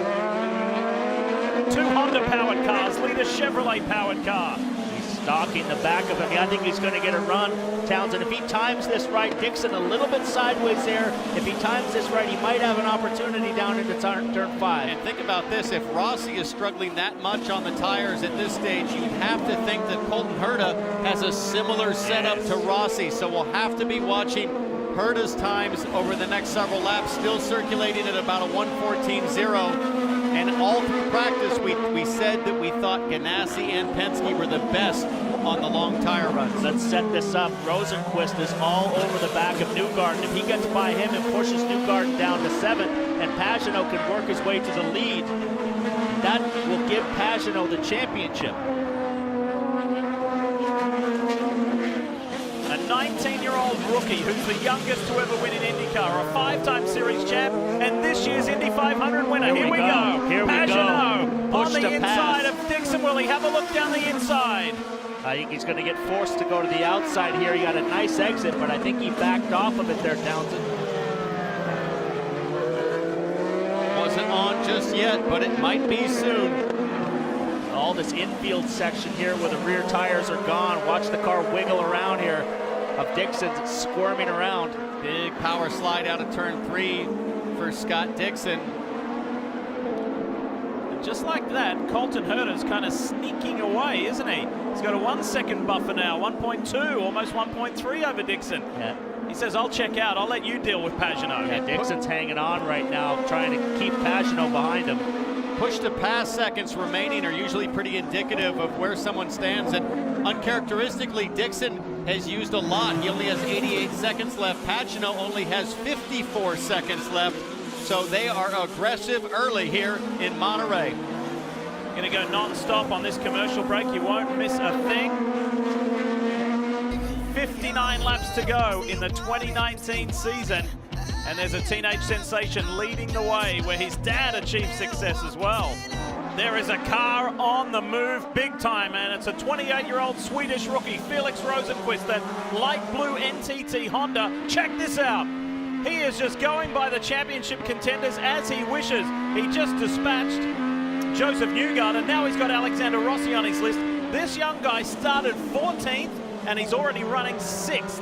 He had a giant snap oversteer, but he set it up right here, did the Alex Zanardi move, going up the hill on the champion Newgarden, and he slides down the inside. Josef locks up, runs a little bit wide, but now he's all over the back of Rossi. Rossi was on the radio, said, my rear tires are gone. Once again, Josef Newgarden managing drama, managing staying out of trouble, protecting his car. He still has a 24-point lead over Pagenaud. But pretty soon, Newgarden's got to be careful, because with Pagenaud on the charge, Pagenaud could get to the front and the points will be really close. Firestone biggest movers since the start. Look at Felix Rosenqvist. Overtake, target lap time. A guy who could have easily been a competitive downhill skier, fell in love with motorsport and has raced all over the world. He just loves being here in America and racing the NTT IndyCar Series, and he'll be back next year. The over and under on Alexander Rossi. Rossi's got the inside line, but he can't compete for that next turn. He's got no drive off the corner, just like you were talking about last week with the sports cars. He's lost all the ability to put the power down off the corners. Listen to it spin He's gone. Look at how fast, look at how far he's gone in just 2 corners. When it goes blue on the left-hand side, that means both of these guys were on push to pass. Newgarden was on the button, and look at the blackies coming off the back of the rear tires of the 27. Rossi is all over the shop. That thing is nasty to drive right now, and he is doing his very best just to hang on. Got to be careful now. It's so easy once the tires are gone to lock the rear tires up and then slide wide in the corner. But both of these guys are struggling with their tires. Rosenqvist is checked out. He gives it up. He gives it up. They're coming in. That's the call from Rob Edwards, who calls the strategy, and the championship leader Newgarden's coming in as well. Gotta think these guys will put blacks on. Marty Snyder's standing by. Call the action, Marty. Man, Tim Cindric was coaching Josef Newgarden, saying, hey, you got to be smart, be patient there, as Felix Rosenqvist was going around him, as he was trying to get around Alexander Rossi. Going to be primary sticker tires for Newgarden for the second straight stop, hitting on lap 36, Kevin. Last time Newgarden beat Rossi out of the pits. This time, the Napa Andretti Autosport crew returns the favor. No chassis adjustment. the red tires are done, so he can run the harder, longer-lasting primaries the rest of the way. Well, these guys now, Townsend, are going to come out into some traffic, it looks like, which is not going to help them for lap time. There's a car going by right there. Marcus Ericsson. Oh, Newgarden with a twitch. Had to hang on to it on cold tires in the background. Did you notice that? We've got to watch what Pagenaud does. They're coming. Here comes Dixon and Pagenaud. Two teams that are renowned for their execution in pit stops. Jan Beekers is standing by. Simon Pagenaud will be the first to hit the box. They're going to go with some scrubbed black Firestone primaries. That was super quick. Wow, awesome sauce. 7.8, Kevin. Scott Dixon is in. We see Felix Rosenquist in that blue NTT data car also coming in. Can Dixon beat Pagenaud off? He releases with a good stop for the PNC Bank team, and now Rosenquist is also in after a remarkable charge in the early stages, and Dixon did stay in front of Pagenaud. Well, that was close. It looked like at one point in time Pagenaud had his measure. Dixon wins the race off pit road. We're going to see who wins the race off pit road, because Herta's going to be the next guy to come. We know that the undercut could work here because the tires have fallen off so bad. This is a really important outlap for both of these guys. And different than the first round of stops, these guys have clean air. There's no Jack Harvey in front of them like there was on the first round. So I think Colton Herta has to come to pit lane. If he doesn't, he's really putting that lead at risk. Last lap for Herta was a 1:14.3, and he stays out for another lap. He's pretty far off the pace. However, at the time of pitting, this Time, box this lap. Yeah, box this lap. So he'll do one more lap. That's 2.2 miles. Then he'll be in. But when Dixon and Pagenaud pitted, he had a 4.5 second advantage over Scott Dixon. This could be disastrous. If he gets traffic, he's going to come out behind. This is the Gainsbridge car, and this is really going to hurt his lap time. Kill his in lap. This is the last thing Colton Herta needed right here. It's a quasi-teammate car because Herta will be a full-blown Andretti teammate in 2020. Veach could help him out here, but I don't think it's going to happen. Brand new tires for Veach right here. He's going to have a massive grip advantage, but this is hurting the lap time, and he lets him by. That's a really your race leader. Smart team play by the Andretti team. And guys, James Hinchcliffe just leaving pit road. He radioed the team during that run.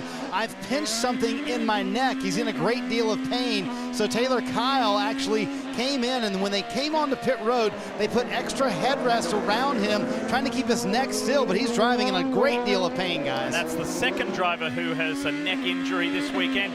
Sebastian Bourdais is the other one. Race leader is in. Here is Colton Herta. Easy around that tight left-hander. We've seen people make errors there, but that was good from the Harding Steinbrenner Honda driver. Now, how effective can the team get him serviced and get him set?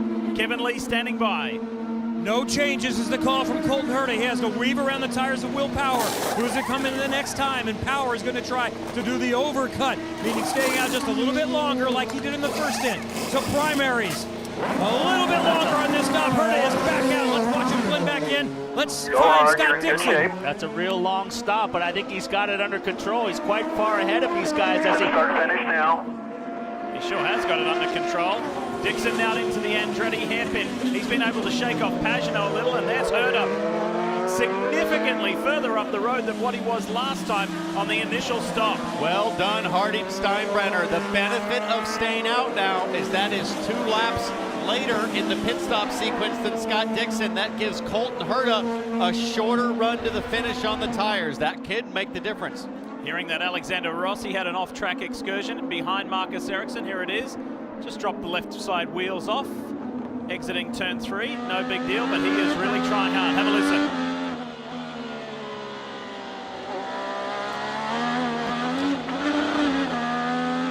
Might be more grip off track today, Paul, than on. I tell you what, you keep doing those, it makes the tires go away faster. As we got Will Power, Kevin, coming down the pit lane. He's the last to pit. And it's an easy in for Will Power because Jack Harvey just exited pit lane, so a clean entrance. Roger Penske calls win to release. Most times it's the outside in front who also makes the signal. There you see Penske making the verbal sign. Power trying to make up a little ground. He was 5 seconds behind Herta before Herta stopped, and there comes the 19-year-old. He could get the lead. He could get the lead here. Will Power. Herta may have the advantage. Is it going to be a side-by-side affair? No, Colton Herta goes ahead. Now Power moves to the inside. Dixon on hot tires. He's going to square him up here and try to get by Power. It's tough to make, and he's got to time this right. Power run down into 5. Power came out of the pits and went hard right like it was a crosswalk, and here comes Dixon to the outside.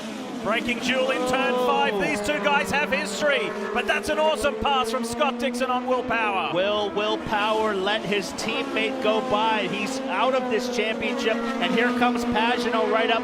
Pagenaud has a good shot at winning this championship. Will he let him go? He will. He knows the deal. Will Power's not going to play any interference. He's going to help both of his teammates wherever he can. Well, he can help Newgarden by holding up Pagenaud, so now you have to wonder on a 3-man team, where's the allegiance? Who does Power like better, Newgarden or Pagenaud? These guys have been teammates for a long time. They were teammates in Atlantic days, in early Champ Car days, but he's still fighting in front. Does he let him slide by on the front straightaway? There was a time when these two did not like each other at all. He lets him go. Lets him go. Go. Very straightforward. And it's an unusual day to have championship day and not be talking about Will Power, at least as a title contender. Well, now, for Pagenaud, Paul, if he gets to that lead, right now he's only 20 points behind Newgarden, who's down in 8th place. So Newgarden probably needs to start thinking about a little more push here to make sure that he stays in that spot. Just a few laps away from the halfway point of the Firestone Grand Prix of Monterey, the championship decider, and Newgarden is still looking good. You're watching the 17th and final race of the 2019 NTT IndyCar Series. Lee Diffie, Paul Tracy, Townsend Bell with you on a beautiful day on the Monterey Peninsula in California, where 19-year-old Colton Herta leads the way over Scott Dixon, Simon Pagenaud, two of the championship contenders right there on screen. The orange and blue PNC Bank car, and this black, white, and silver DSC Technology Chevrolet for Pagenaud. They just keep chipping away at each other. Will Power is in 4th. Felix Rosenquist continues to be the standout of this race in many ways, coming from 14th to 5th, and he keeps taking big chunks of time out of those at the front. 49 laps to go, he was 11 seconds back. We got 46 to go, he's only 8.5 seconds back. Rosenquist is coming. He absolutely is, but lead Chevy right here. We've got 2 Hondas up front, but we got Power and Pagenaud right here chasing them down. That's the Chevrolet driver update. And 3rd place is the highest place Chevy. Good battle this year, by the way, for the Manufacturers' Championship between Honda and Chevrolet. For these lead cars, Connor Daly backwards in turn 2. Oh, he'll get stuck on that. He's on top of that sausage right there, and it's going to be hard to get enough momentum to get out. Guys, I thought Marco was going to give me room. Told me. Yellow, yellow, yellow. Now let me ask you a question, guys. That's an Andretti car. Is that a staged yellow? No. Too early for games. Let's see what happened. How did Connor Daly get backwards? This is a teammate car. Marco Andretti, side by side. These two are like best buddies. Yeah, I pinched him pretty tight there. Andretti kind of shut the door on him. Connor hits the curb, goes around. So this is going to throw the strategy at it. Who's going to come take tires? We've just had a round of stops, but who's going to want fresher tires than that front group? I don't think you can afford to give up track position at this stage. That looked like me and you in a couple of rental cars, Paul. Connor Daly in the US Air Force Honda for Andretti Autosport. There is Michael Andretti. And Connor had an awesome run at the Indy 500 this year. What does 2020 hold for him? We will see.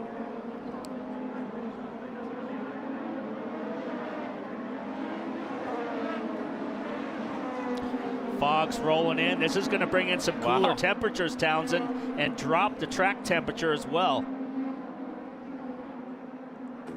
So the weather changing and the race is changing complexion as well. First caution of the day. This is going to shake things up. And there may not be some happy people here to see this caution flag fly, because it certainly compacts the field, gives everybody a shot again and a rethink. And look at this. Robert Wickens here, and Robert earlier this year and his fiancee Carly got to drive around his home race in that special Arrow Electronics Acura NSX.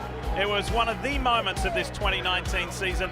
Robert continues to make a miraculous recovery from his spinal cord injury, and he's now doing leg presses in the gym.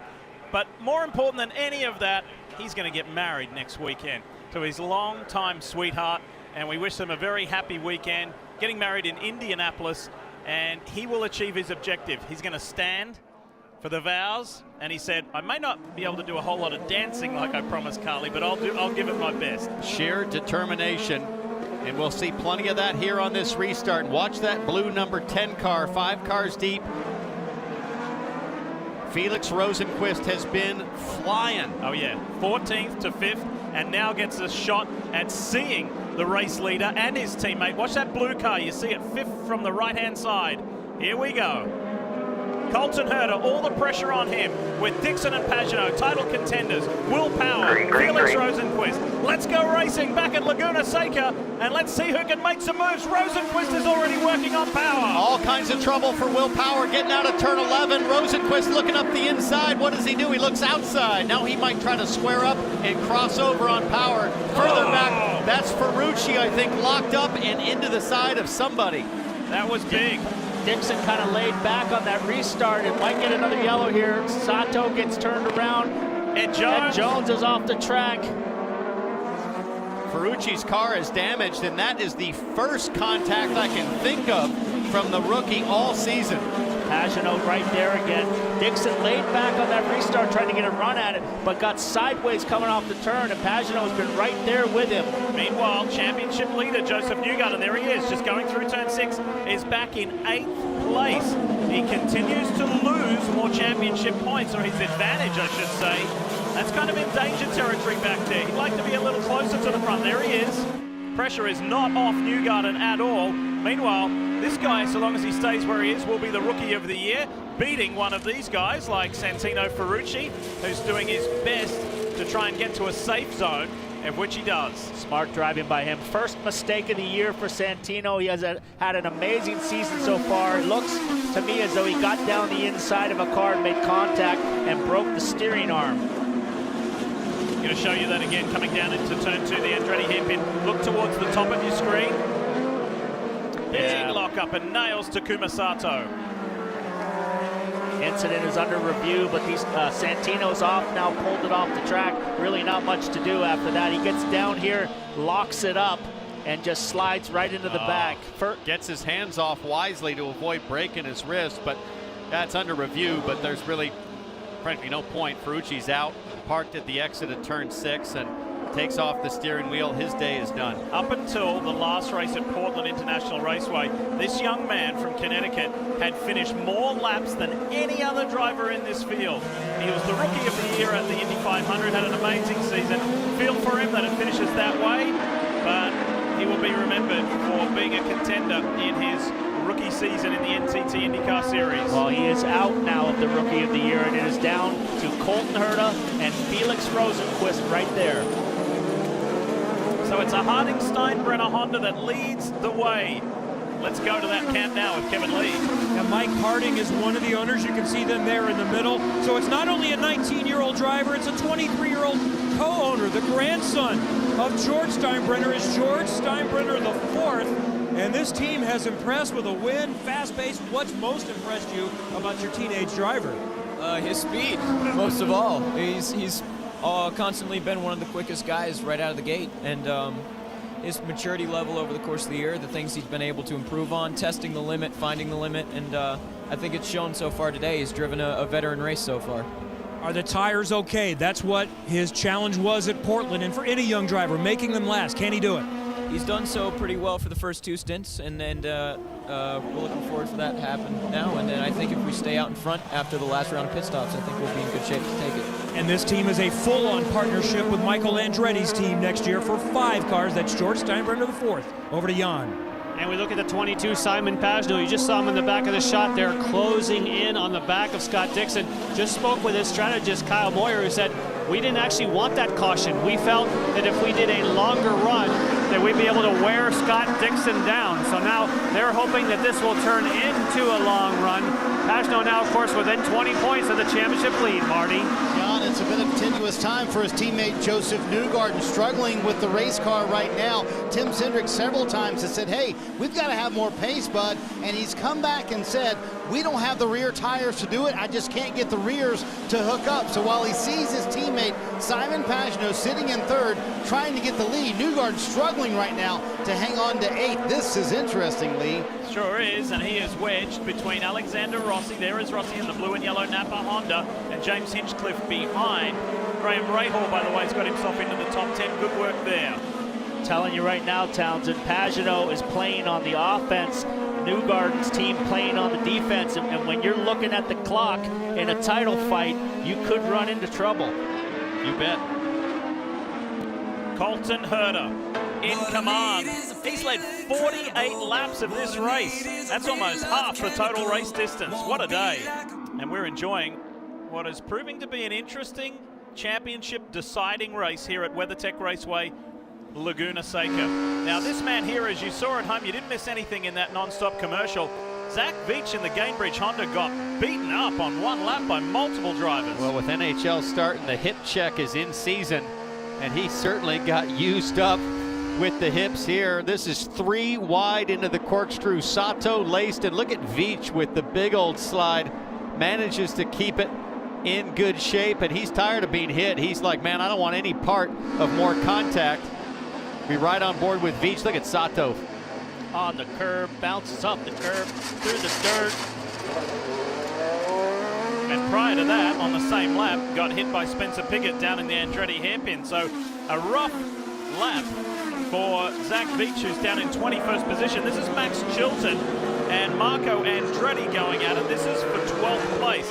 Chilton holds that position. Spoke to Max. He said all is not finalized, but all is looking pretty good for him to do the same in 2020 as what he did this year. That is all the road and street course races plus the Indy 500. Decent day for Max Chilton. Qualified 10th, running 12th right now.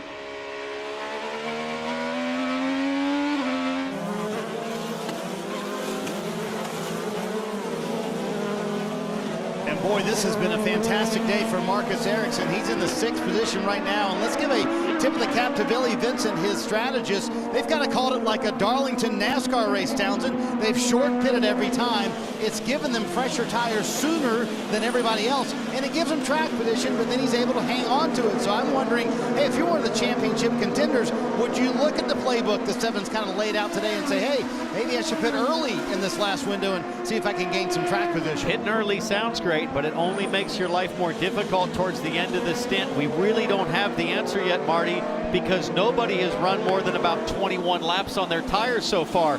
To finish the race for any of the front runners, they have to run 26 laps over the final 2 stints.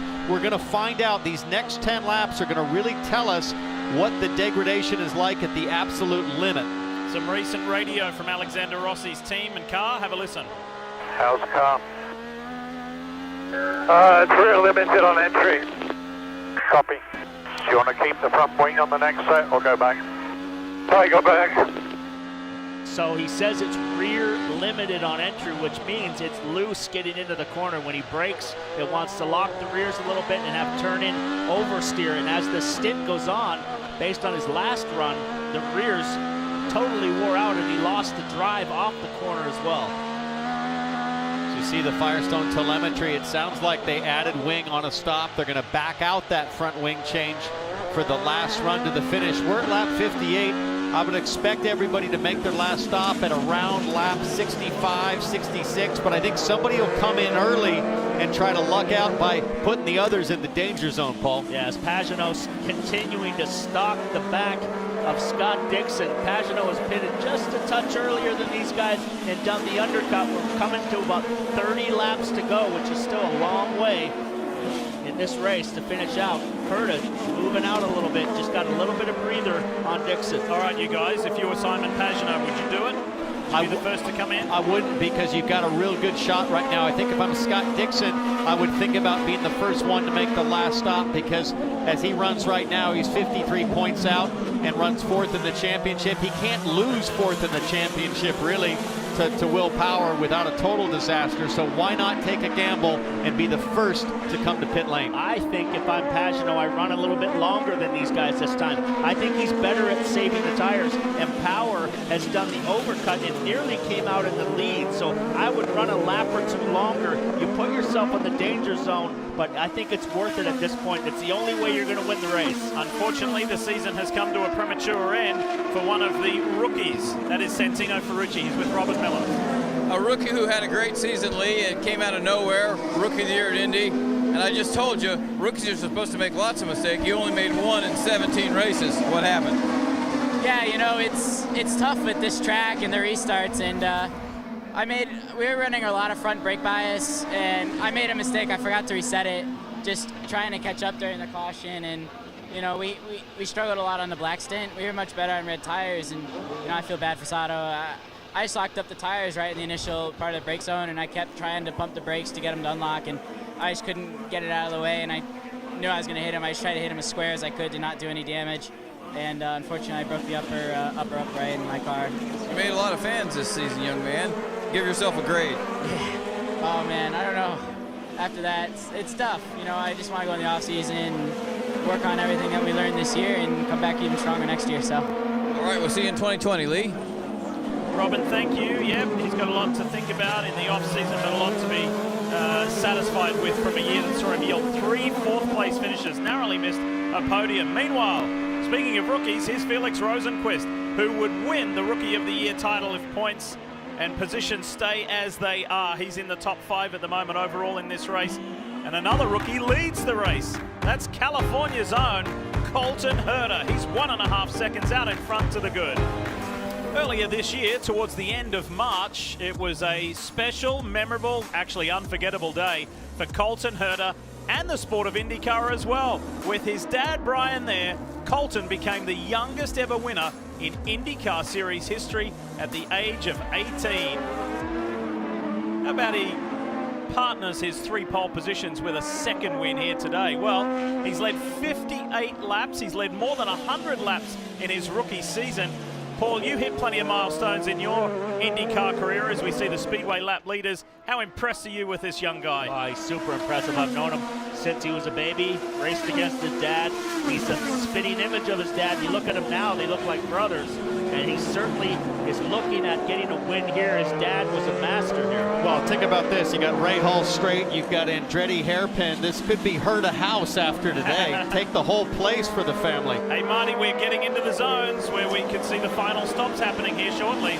We're closely. Pit stops that could decide a championship. And a moment ago, Josef Newgarden went to wheel 1, meaning full power inside the number 2 car. Tim Cindric said that's fine, but don't worry about it right now. We've got a couple of spots of cushion right here where they're at. So they're sitting in 8th. They know their teammate Pagenaud is in 3rd. So interesting position right now for Josef Newgarden. And yeah, you're right, Lee. Stops coming in the next 2 to 3 laps. Takuma Sato and Zach Veach just coming off pit lane. What that does is it puts everybody else in the danger zone. If a yellow did come out, Sato and Veach would go right to the front. And Sato's done that before. Where did that happen earlier this year? He pitted early, got lucky. Was it Gateway? Yeah, Gateway where he won. Yeah. So these guys have done their final stop. If a yellow comes out now, these guys will cycle to the front of the field, and here comes Rosenqvist. Rosenqvist is in the pits. He's going for it. And he's in position right now, if he can maintain that 5th place spot, even if Herta wins the race, to be able to win the Rookie of the Year. He has to weave in around Brian Hunter-Reay's crew. Marcus Ericsson behind him is also in the pit box. We're going to see the leader the next time by. Colton Herta's team is set up. Solid last stop for Felix Rosenqvist. The only problem for Rosenqvist is he's going to come out right around Jack Harvey and some of those other guys, so he's got to make lap time on the outlap. No, Harvey's already come to pit lane, it looks like, along with Hunter-Reay, Piggott, Matthias Lace, so that's good news for Rosenqvist.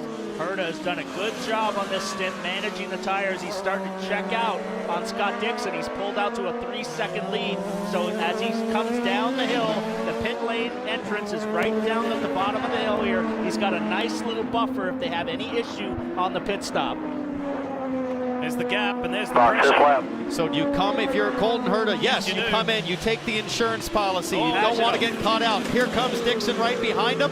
Pagenaud's going for the overcut. Pagenaud's got to lay down a seriously fast lap. He's got clear road. Can he make the overcut happen, Kevin? Here's the top two making what should be the final stop of the season.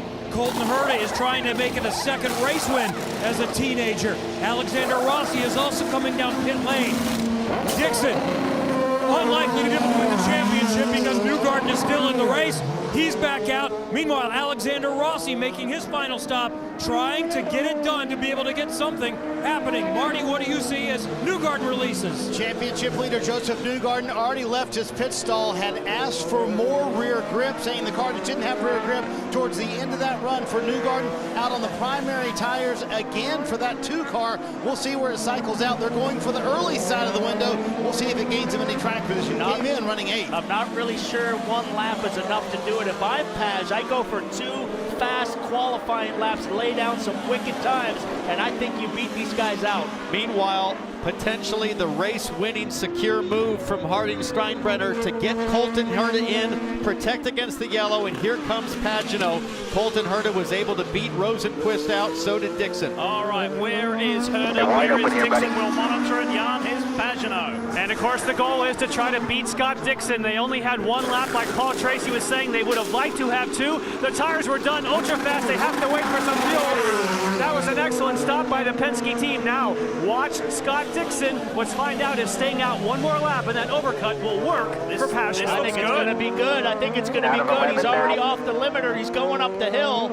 It's going to be close. It's going to be super tight. They're going to meet. Oh boy. Watch Pagenaud go driver's right as hard as he can when he comes out of the pit lane. He might beat Dixon. He might get Herta.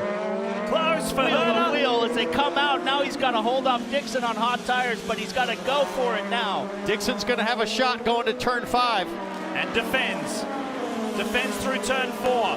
Now what Simon Pagenaud got to keep Scott Dixon out of it here. 2 laps, I think, would have been the trick. Dixon comes around the outside, but Power right now is laying down a fast lap, and he was right behind Pagenaud. Can Power do the overcut and snatch a win away from these guys? And Pagenaud really needed those second position points. That was a key moment right there as Power stays out for another lap. How are your tires? The race going off. He's gonna in this time. He's going to go for the overcut here. He's trying to pull a big gap here. So they wanted to stay out another 2 or 3 laps. That was the call. The adjuster, Roger Penske, respond to Power. The rears are going off, so they've changed their plan. They were hoping to build up that 30-plus second gap for time lost on pit road. Now it doesn't look like he's going to be able to come out in front, but we'll watch after he comes in next time by. He's pushing to the limit. He just dropped the wheel off right there. The tires are smoking. And with that move, that latest cycle of stops, Josef Newgarden's advantage has grown back out to 29 championship points to the good. Here's Rosenquist working on Simon Pagenaud. That's going to make the Frenchman's life even more difficult in this championship chase. Dixon's kind of gotten away from the back of Pagenaud. Pagenaud's had a better car on the long run. Seems as though the short run is a little bit better for these guys, but on the long run, he's got the advantage.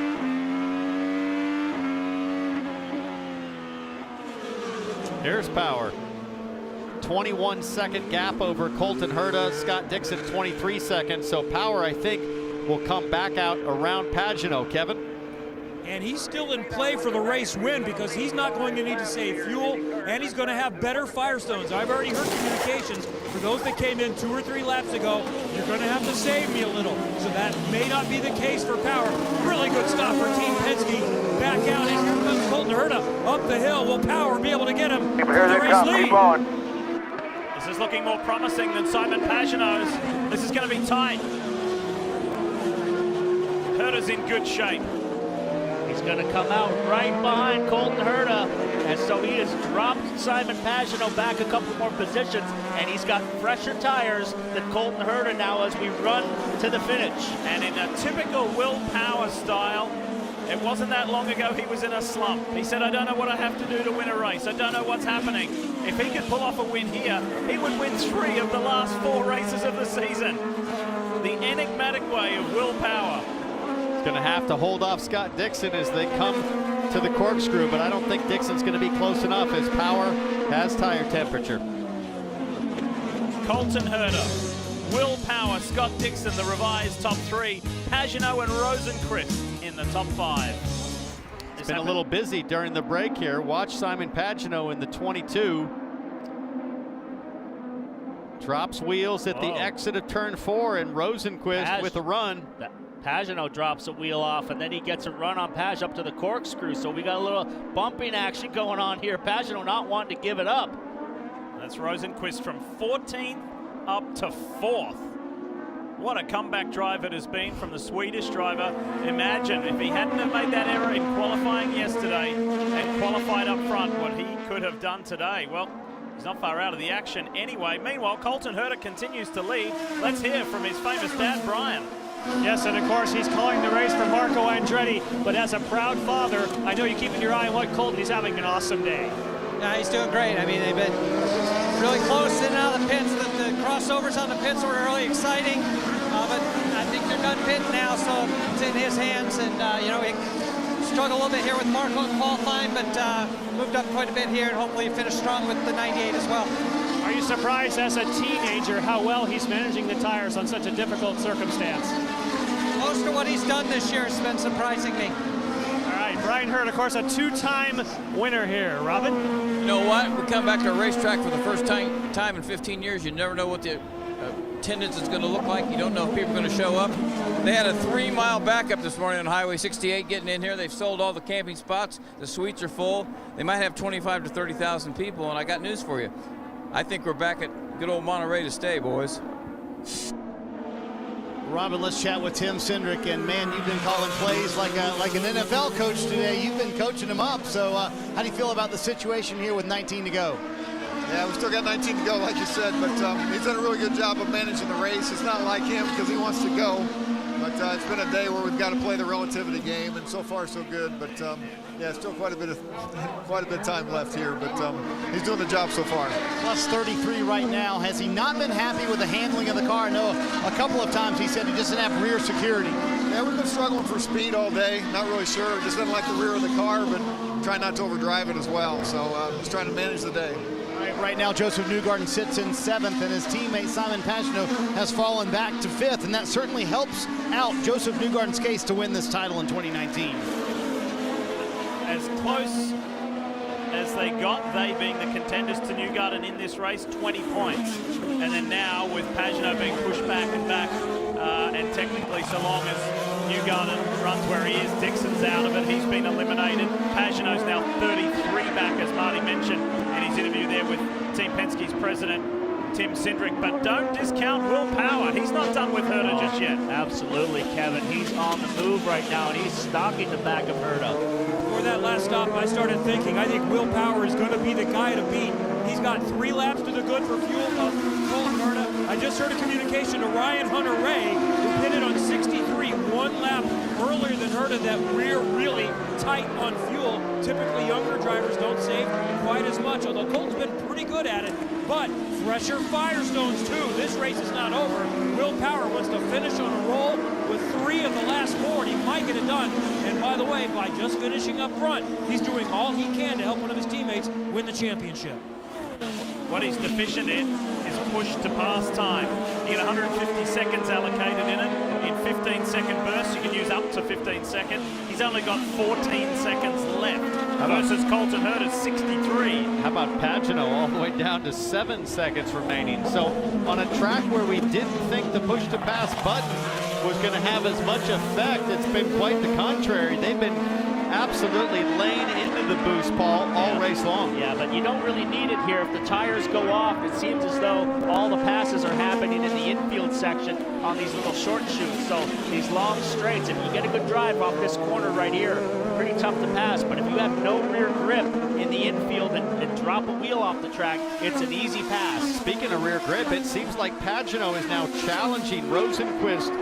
Where Rosenquist got by earlier, Pagenaud seems to be refinding his strength, his traction as the tires wear, and that really would help him with a better chance in the points. If anything were to happen to Newgarden, every position so critical for Pagenaud right now. Yeah, he's got a good long run car. The short run, he didn't have the speed, but as this run goes on, we got a long way to go still. These guys were pitting well before 18 laps to go. And when you're talking about Pagenaud, remember that they feel that their strength on this car is the long run. Earlier on, they did not want to see that caution when they were putting pressure on Scott Dixon. So now it seems like the longer that it goes, that was what the 22 for Simon Pagenaud have been working towards. Marty? 16 to go. Josef Newgarden in position to win the 2019 championship. I asked Tim Cindric and Roger Penske a few weeks ago, where have you seen Josef grow the most? They said in his patience and how he's managed races. And you heard Tim mention that a moment ago, how he's managed the race today. He hasn't tried to be the fastest car. They haven't had the fastest car, but he's managed the race correctly. There were a few trip-ups, Townsend, during the year, like Mid-Ohio, and one you pointed out was St. Louis, but Pagenaud going to go for a spot here around Felix Rosenqvist, but Josef Newgarden showing the patience this year of a champion. In super deep, super clean pass. He's got the car coming back forward on those tires. That was a beautiful pass. Really well done. Rosenqvist tried to ride the outside groove to make it stick, but Pagenaud just kind of opened up the apex a little bit, forced Rosenqvist to run even wider, and he has the position now within 29 points of Newgarden. Pagenaud's going to the front. He's not giving up. It's not over until another 15 laps are completed here at WeatherTech Raceway, Laguna Seca. Will Power's not giving up on Colton Herta either. Who's going to win this season finale? Who's going to win this championship? That was the final break before the checkered flag. We'll take you all the way through to the finish of the Firestone Grand Prix of Monterey here on NBC. Colton Herta leads Will Power, but look at how tight it's getting between Scott Dixon here and Simon Pagenaud. Dixon has effectively been eliminated from the championship. Pagenaud still very much in it. Here's some radio. Where's Josef? Josef is P7. Where do I need to finish to win? We need to win. All right. I need to finish to win. Let me throw this out here. Let me throw this out here. Power continues to put massive pressure on Colton and makes him use his tires up. And Pagenaud right here gets by Dixon. Does Power let his teammate go for the win? That's the question that Townsend asked earlier. Which teammate do you help to win the championship? Because if he stays where he is, Newgarden wins. If he goes down that road and lets Pagenaud by, Pagenaud wins. That's a tough one to answer, PT. But we saw earlier that Power really didn't depend on Pagenaud very hard. So I think Pagenaud, if he can get close, he'll just fire it up the inside, and I would expect that Power will let him go. But as you get closer to the end of the race, if you're Will Power and you have a sniff of a win, it is really hard to turn his head away from that. He is so all about going fast and winning races. It's hard for Power. Good exit by Page right there. He's pretty close to the back of Newgarden. He doesn't have a lot of push to pass, or to back of Dixon. He doesn't have a lot of push to pass left, but he's good on the brakes down into turn one. If Power wants this race, he needs to make the move on Herta right away, so we don't even have to play out any scenario. Paul Pagenaud has 1 second left. Rosenqvist, nothing. Colton Herta, the rookie, has been the most efficient with saving these things. Big run right there, big run.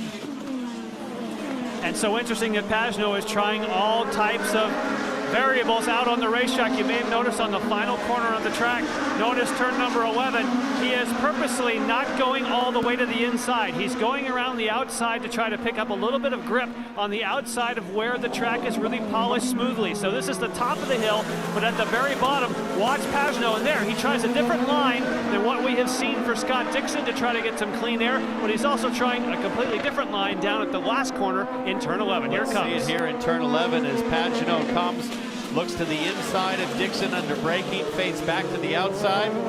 He's right there, coming off the corner. Good power down as well, but no push to pass left, Townsend, as he's in the draft up the hill. I think you're right, Jan. I think Pagenaud looks for clean air on the turn-in to try to get the front end to work a little bit better as you lead to really the straightaway that offers the best passing potential at the track. But so far, Dixon's been able to hold things off pretty easily. Behind these guys, Rosenqvist is all by himself with Rossi getting a little bit closer in 6th. Newgarden, the championship leader, is 7th.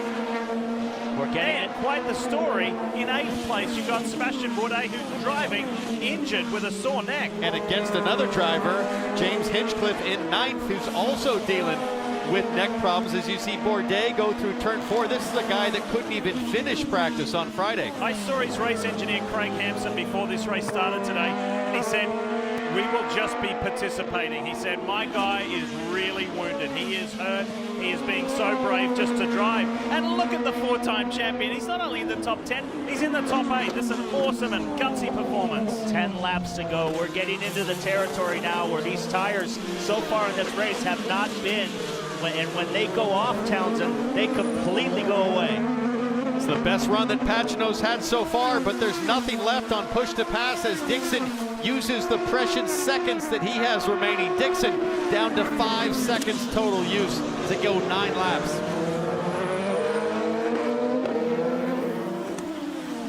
Lots of pressure still from Power on Herta. Tons of pressure from Pagenaud on Dixon. Here's the thing with Herta. Just sitting.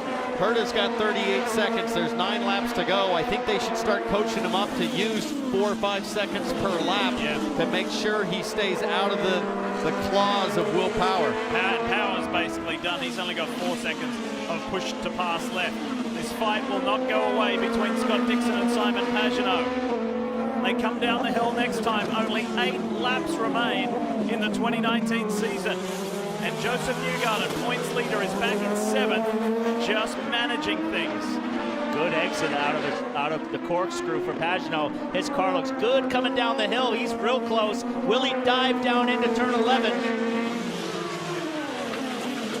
These two put on quite the display at the Grand Prix of Indianapolis in May in very wet, tricky conditions. Another great exit by Pagenaud. A little bit of wheel spin on that green paint. This might be his best shot. No, he just really, he works that wide line in the pass corner. Here he is. He tried the outside line the whole race, and then he went for the hole. Worked on it on Dixon, and Dixon would not let him through. Great driving from both men. I like that move, brother. Well, they're running so wide down in turn 2, a lot wider than we did last weekend in the IMSA race. We were all over the apex curves, and it just invites you to take a lunge. As Pagenaud took the invitation, I thought there'd be contact. Watch this. The door is wide open at the apex, and Pagenaud gets in there, gasses it up, goes for the hole, makes contact right there. If you get in there a little bit further, you've got the corner. Will Power second, continuing to chase. Colton Herta. Kevin, tell us more. I know you've been with the team. So I wondered if they're doing a big-time fuel save and not using push-to-pass. Brian Barnhart calling strategy. The team president said, no, he just doesn't need it right now. We're saving it for later. He's okay on fuel. It's not super save. They're saving some, but they can get to, without any extreme circumstances, the end of this race. Dixon has lost contact with the leaders. His tires, I think, are done. We got 7 laps to go. These guys are checking out on him. I think he's hanging on for dear life. Dixon continues to run a really wide line down in turn 2, but Pagenaud just kind of patiently stalking here, but I don't think he can be too patient with 7 laps to go. He needs to make a move if he has any shot of pulling off a championship upset. Pagenaud radio from a few moments ago. Here it is. Okay, keep the pressure on him. Just as a reminder, the team cannot afford a yellow here, but keep the pressure on. We cannot afford a yellow. And that is a reminder that if you got a yellow, it would put the team in jeopardy with Newgarden under attack on a restart, I think is what that means, Paul. They don't want a yellow to come out and have Newgarden potentially lose it all. And Newgarden is in danger of losing a position to Sebastian Bourdais, who seems to get stronger and better as the race goes on. Pagenaud's not letting Dixon get away. Look at this, through turn 10. Final corner, turn 11 coming up. This fight has been fascinating. Don't forget Mid-Ohio, where Scott Dixon was under threat from his teammate Felix Rosenquist, but through some sort of miracle, Dixon figured out how to hold off his competition even when his tires are fried. He is so clever at finding a way to make it really hard on the trailing car. He's riding the cushion around turn 1 and 2. Pagenaud looking every single way possible to get by. They are backing up to Rosenquist now. 6 laps to go. That's all in the 2019 season. Again, Newgarden is 7th, and he's got plenty of points. He's ahead by 29. There he is in the Hitachi Chevrolet. He's done everything he needs to do, and he's now trailing Bourdais. So change that to 8. That brings the championship lead back down to 25. And this is how the Sealmaster Honda driver got it done. It looks like he just let him go by, guys. He's still driving from the ear and listening to everything that Cindric tells him to do. You're watching the clock. You're in the hockey game and looking at the clock. And Tim Cindric has delivered so much good information to Josef Newgarden this season that's allowed him to be the points leader, and I think that's only made Newgarden trust his team boss on the wall. Oh, big run here. Nice run out of the corner for Simon Pagenaud. These guys don't have any push to pass left. Will he make that inside move deep on the brakes? He goes for it again, look. And he's there, almost. Same as 2 or 3 laps ago. That was closer to being a yellow on that time. 5 laps remain, that's all.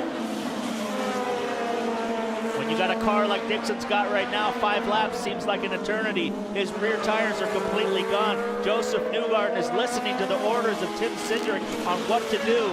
Well, he's got a 5-second gap over Hinchcliffe, so no immediate pressure. He can literally cruise to the finish, Marty. And they did tell him to let him go. And as the laps wind down, the tension and the nerves rise here in the Newgarden camp. You can see his family on the far left, his fiancee Ashley, his mom Tina, and Grandma Karen Rasmussen, who is at just her 2nd ever race. Trust me, Newgarden wants to win the title. He would love to win it for Grandma, who's here this weekend. Now Colton Herta's team has given him instructions to start using the button. He's used 13 seconds over the last 2 laps. He has 25 seconds remaining. Will Power with 4 seconds. I love the resilience of these guys who came into this as championship contenders, like Alexander Rossi. He's not giving up. In this battle diff with Scott Dixon and Pagenaud, Rossi and Rosenquist are closing, so things are going to get very interesting here in the last few laps. And Will Power, speaking of closing, Paul, he's all over the back of Herta. Yeah, he's closing ever closer. We're getting 4 laps to go. Next time around will be 3. He's got to make a move here pretty soon. Colton has done a great job in the second half of this race, maintaining the tire grip. He struggled a little bit first stint, but right now he's got Power under control. Will Power almost threw it off there at the exit of 6. The gap grows by about a 10th or 2. Think about this. At Circuit of the Americas earlier in the year, it was that man there who led the first 45 laps of the race before a transmission issue that handed the lead and the win of the race to the guy he's chasing. So he'd like to get that one back right here today. And coming to the line, there will be just 3 laps to go. Will Power runs way wide. He missed the apex, locked it up a little bit, and has lost a big gap there. Could that have finished it off for him?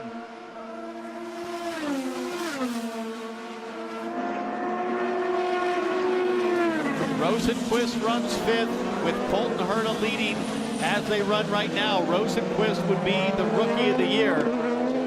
What would the points be if Rossi gets by Rosenquist?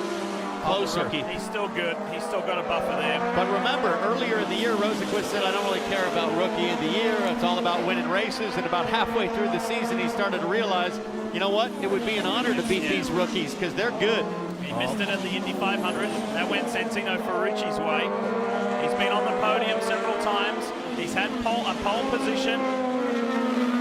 It's been a good year for Felix Rosenquist, but look out for him next year with all that he has learned in 2019. Dixon's running a very safe line right now. He's trying to stay off the exit curbs and not get hung up on them, giving himself a little bit extra room.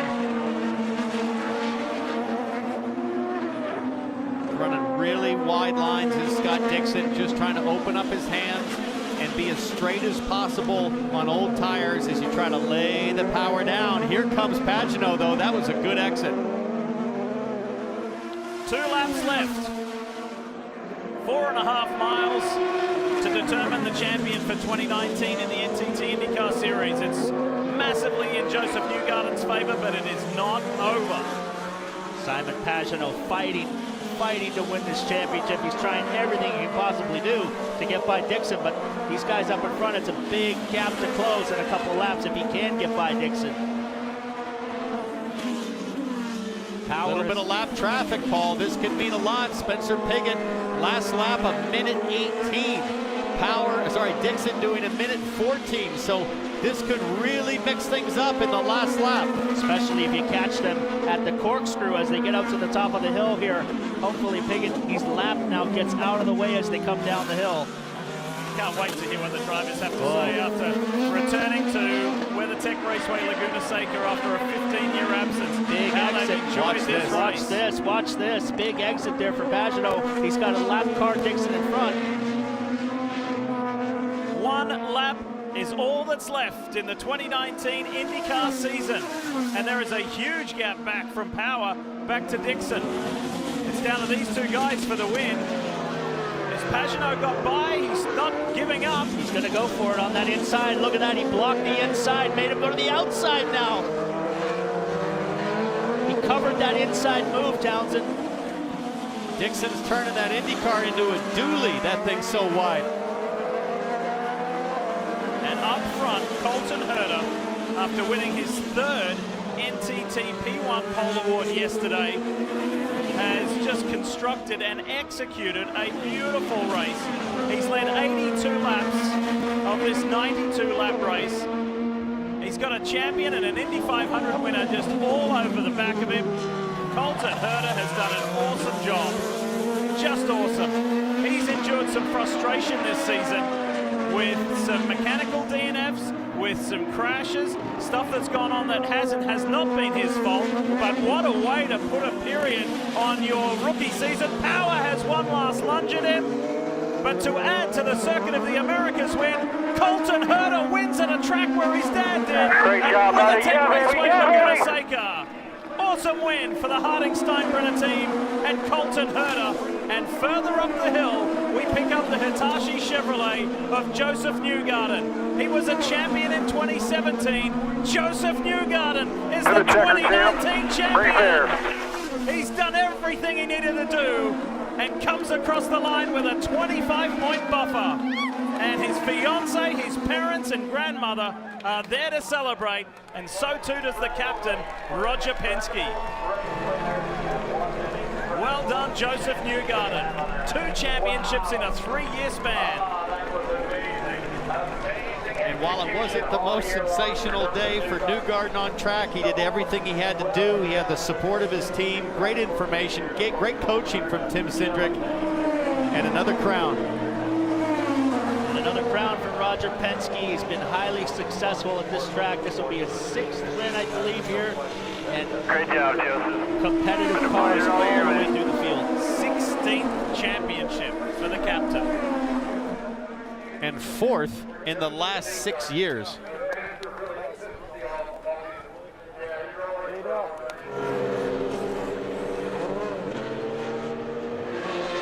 Wow. Now that is a way to finish your rookie season. May not have won Rookie of the Year, but he's got 2 victories on the season and 3 pole positions. That is awesome stuff to begin your IndyCar career, and you're just a teenager. Colton Herta at 19 has won 2 IndyCar races, and you know what? He has said this all week long in the lead up to the race. To win here in California would mean so much to him, and he's done it.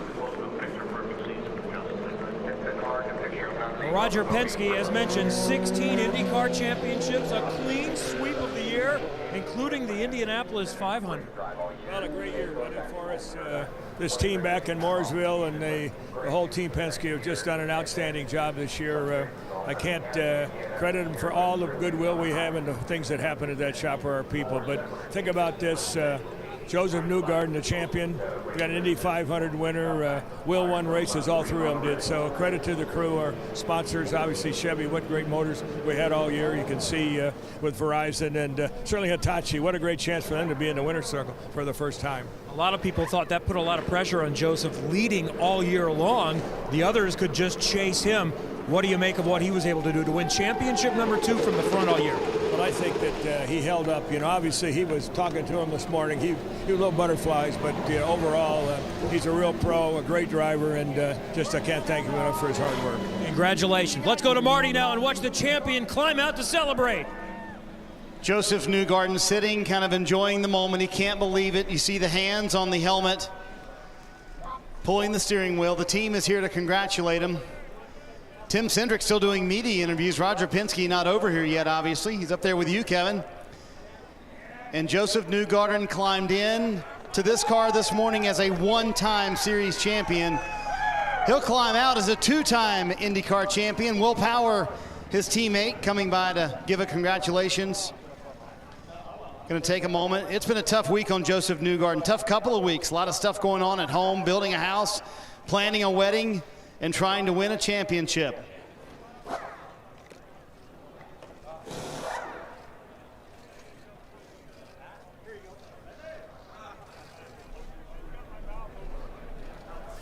Got to make sure the hat is sized correctly.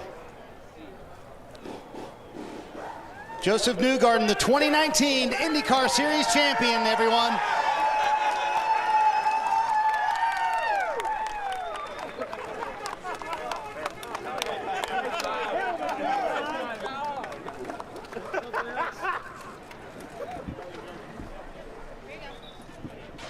How about that, the stage dive from the race car, and high fives and hugs for everyone here on the race team.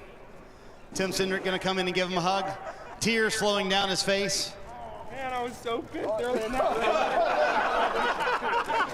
Talking about how mad he was to have to drive a car that wasn't really handling the way he wanted it to handle today. Boy, Josef, that's not the way you want to win a championship. I know. How tough was that for you, kind of managing this race versus going all out? Man, it was. I was so pissed earlier. I thought we were throwing it away, but you know, we were trying to think of the team there. Obviously, we're trying to divide and conquer, and they just did such a great job, this group all year long, and I didn't want us to throw it away at the end, do something silly. But man, they called a great race, and I tried to be as smart as I could today. I'm just so proud of everybody. You know, Team Chevy's done a great job.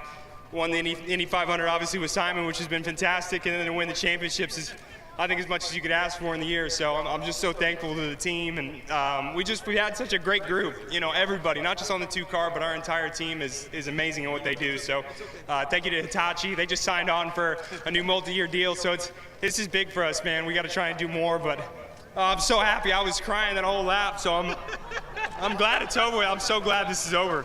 Your fiance Ashley's right here. Your mom Tina as well.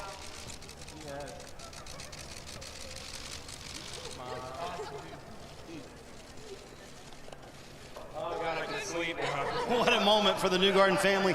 Yeah, you told me about that. You said it's been a draining year, and at times you took on too much this year. Why was this year so stressful for you? It's been a lot this year, but you know, I've had the best people around me just taking care of everything. So I couldn't ask for more than what I have, and you know, it's just amazing to be able to win races and drive for this team. It's been my dream since I was a kid, so I'm just really thankful, man, for everyone that's done everything for me. You're now a two-time IndyCar champion. That puts you in elite category, Josef. We'll let him compose himself. And obviously the emotions of the moment for the family. We'll have the formal presentation of the trophy a little bit later. The Astra Cup, been around a long time. Josef Newgarden will claim it for the second time, Kevin. What emotion from Josef Newgarden, the young American, and another young American got it done today. Two stories, the race itself, as we see Josef Newgarden being congratulated by his boss, a legend in motorsport himself, in Roger Penske. And this young man, 19-year-old Colton Herta, got it done with so many needing to win the race to win to the championship. How did you keep them behind you? I don't know, really good strategy. We had to save a little fuel at the end. It hurt us a little bit, but we were really quick.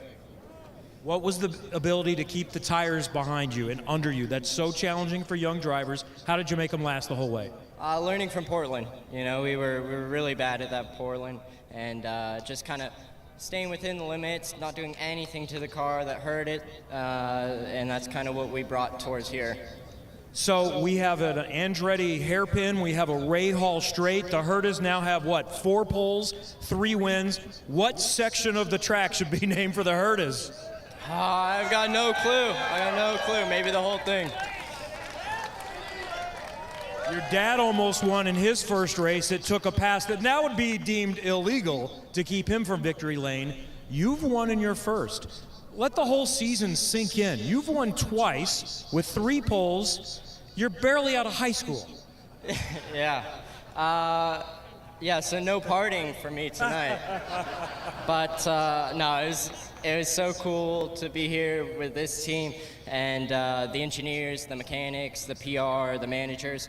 So everything just went so smooth today, and just throughout the whole season, we've been learning really well. Next year, you are officially a member of the Andretti Autosport family, bringing your team with you, with George Steinbrenner IV and Mike Harding. What's possible in year 2 as we look ahead?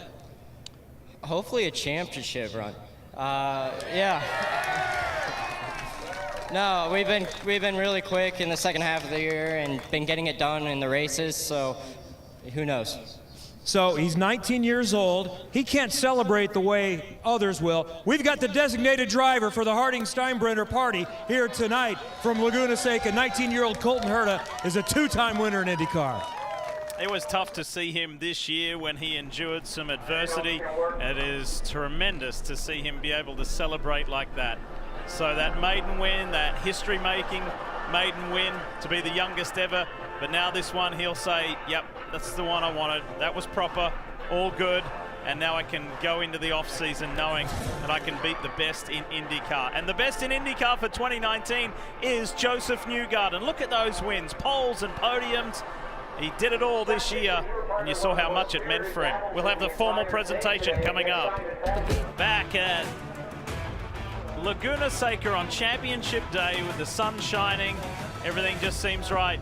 A teenager winning, and another more experienced driver becoming a 2-time champion. So many great stories here today, and with more is Jan Beekes.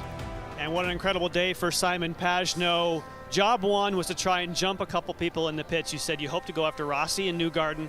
That got done early, but it looked like Scott Dixon was really the one. I've never seen you press so hard. How hard was that? Yeah, I mean, I knew if I unlocked Dixon, I had a chance in the championship because I really had a lot of pace in the car, but behind I was using up my tires. That's why I was backing off sometimes to cool them down and re-attack. But yeah, he didn't make it easy, that's for sure. But we tried. You know, that he's a racer, I'm a racer, and that's what we have to do. We're racing at the end, and I think Josef was the best all season long. He's been the most consistent. He deserves it. I got the 500. You know, that's he can't be disappointed with that. Finished second in the championship. I think, quite frankly, I think it's been my most complete season, and also the season I had the most fun. So I'm proud, very proud for the 22 team, for DXC Technology, Minaz. You know, the support that they provide me and the relationship I have with these guys is it's like family. So I'm very proud for Team Penske, everybody in North Carolina for the work that we've all done. Yeah, it's been an amazing season. Congrats to Josef. Yeah, we'll see what we can do next year, but it's going to be hard to top off. You mentioned family, and you were one of the first to go down and congratulate Josef. What did you say to him? Like I said, he was the most consistent. He deserves it. He's a tremendous racer. Makes us all of us together with Will and Josef, we make each other better every sessions, and it's a lot of fun. It's tough competition, but it's a lot of fun. And today the goal was to bring it for Team Penske, so whether it was going to be me or him, in the end we were both in a position to do it, so we accomplished. And in terms of family, I just want to say hi to Grandpa Bob. You know, get better soon. We'll see you in a bit. All right, we moved up one position, and now is a Penske 1-2 in the championship. All smiles around from the Indy 500 winner. Robin? Alexander Rossi came in second place, 41 points down. Drove as hard as he could, but you said earlier this year, 2 wins aren't going to win the championship. He ended up third, 33 points behind. Yeah, it's the way it goes. We started on the used Firestones to see. We knew ultimately the guy we were racing was Scott. So we had to win the race. So we went opposite of them on tire choice on the grid. And it was a gamble. We made the decision this morning that if we were going to go for it, we'd rather finish third than finish second and be complacent. So it's the way the chips fell. But nonetheless, I think 27 Jody Honda crew had some highlights this year. And ultimately, we just weren't good enough. So we need to regroup and work hard this offseason. The whole thing is, when you look back at this season, 33 points, and you had some great drives, Elkhart Lake and Long Beach, when you just kicked everybody's butt. It just looked like the thing wasn't as strong the last third of the year. Yeah, yes and no. I mean, we were on the podium in Toronto and Portland, but yeah, no, we didn't have the the pace at some of the races that we think we should have based on last year. Pocono was obviously a big hit for us, but you know, it's the way it goes. It's a 17 race championship. Josef was better than us. He led it all year, so I guess it's at the end of the day, you have to admit that it's the right person that won. All right, Mr. Excitement will be back next year, Lee Diffie. So third this year, Robin, for Alexander Rossi. Second last year. There's one place left that he wants to be. And there's today's winner, Colton Herta. What a year it's been for the rookie. The 2019 NTT IndyCar Series has come to a close with plenty of good stories. A rookie winning and a two-time champion crown. Everybody's got their own stories to tell Jan Beekers, haven't they? What was Scott Dixon's? Well, I have to ask him about the story about racing with Simon Pagenaud, because that was something else to finish this race. Was that fun from your seat? Not the last 5 laps, definitely not. I think, you know, the times that I had to get Will and, you know, Simon around the outside in turn 5, that was fun because we were making the pass, but definitely very frustrating, I think, with, you know, just the deg that we had on the black tires. The red tires, I wish we had actually ran, you know, longer, but you could definitely see with you know, some of the drivers that had 2 sets of new reds, you know, were able to definitely march through the field. But you know, big thank you to PNC, everybody in the crew this year. It's been a crazy championship, you know, to come up only, you know, sort of 60 points back when we've had so many, you know, DNFs and mechanical failures, you know, bodes well. But big congrats to Josef on his 2nd championship. You know, thank you to Simon Pagenaud on those last few laps for keeping it clean. I definitely crowded him quite a bit on that last lap, you know, into turn 2, but hopefully we made an exciting race, you know, which a lot of people, I thought, you know, thinking coming here to Laguna was not going to be much fun, but it was definitely very, very tough race for me today, and you know, to finish on the podium was huge. And also for Scott Dixon, Kevin, he scored points for Honda, and they secured the Manufacturers' Championship. Kevin? Jan-Felix Rosenqvist is the 2019 NTT IndyCar Series Rookie of the Year. He's the NTT data driver. You needed to secure at least 6th. You got 5th. With a lot of anger from yesterday from qualifying, how did you have the right level of red mist to get it done today? Yeah, I think that's the right word. It was the right level. It was kind of a tricky race because there was a lot of drag going on. You could still pass, but you kind of needed to have limited attempts because every time you try to pass someone, you can just feel your tires get worse. So yeah, a really interesting race on the long term, and got by Pagenaud there for 4th towards the end, but then he managed to get me back. I kind of ran out of push to pass, but yeah, it was a really fun race going from the back. Really good job to my whole team. I mean, they've been faultless all year. The pit crew especially, you know, they just haven't done any mistake all year. Big thanks to them, NTT Data. You know, finished 6th in the championship as well, so that's not too shabby for sure. Yeah, I can't wait for next year. Well done. From 14th to 5th today, the Rookie of the Year, Felix Rosenqvist. So much to be happy about, so much to celebrate, and these fans are ready to celebrate the formal presentation of the NTT IndyCar Series champion coming up. You heard Josef Newgarden, the 28-year-old from Hendersonville, Tennessee, say earlier in the show, I dreamt to drive for Roger Penske. He did, and he became a champion straight away. Well, then, just 2 years later, he is a champion again, leading almost 500 laps on the season, almost twice as many as the next closest. 4 wins. What a season to celebrate. And here crowning him will be Marty Snyder. Marty? Well, Lee, on a beautiful day here at Laguna Seca, it's time to hand out some hardware, including the lovely Astra Cup, over 100 years old. Josef Newgarden will claim that for the 2nd time coming up in just moments. But first, we want to hand out the Manufacturers' Championship for 2019. And to do that, we'll call up IndyCar President Jay Fry to the stage. Jay, come on up. Jay made his way down from race control literally moments ago. And also winning the championship in the manufacturer title this year is Honda Performance. We'll call up Ted Klaus, the president of Honda Performance Development. See you, Jay. Congratulations. Fantastic season, Ted, for Honda. Yeah, it's amazing. So to all the amazing HPD associates, to all our strong partner teams, we're so proud to defend the Manufacturers' Championship again in 2019. Honda, the Manufacturer Championship for 2019. Congratulations, Ted. These guys take some pictures.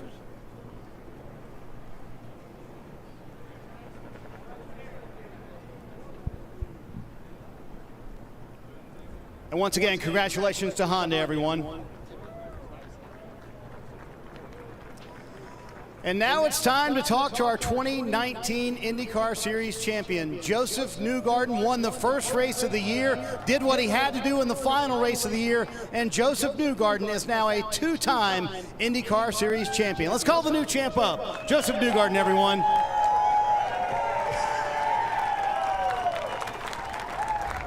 What a scene this is. I mean, you've got your crew here, but we've got hundreds of fans here to congratulate you.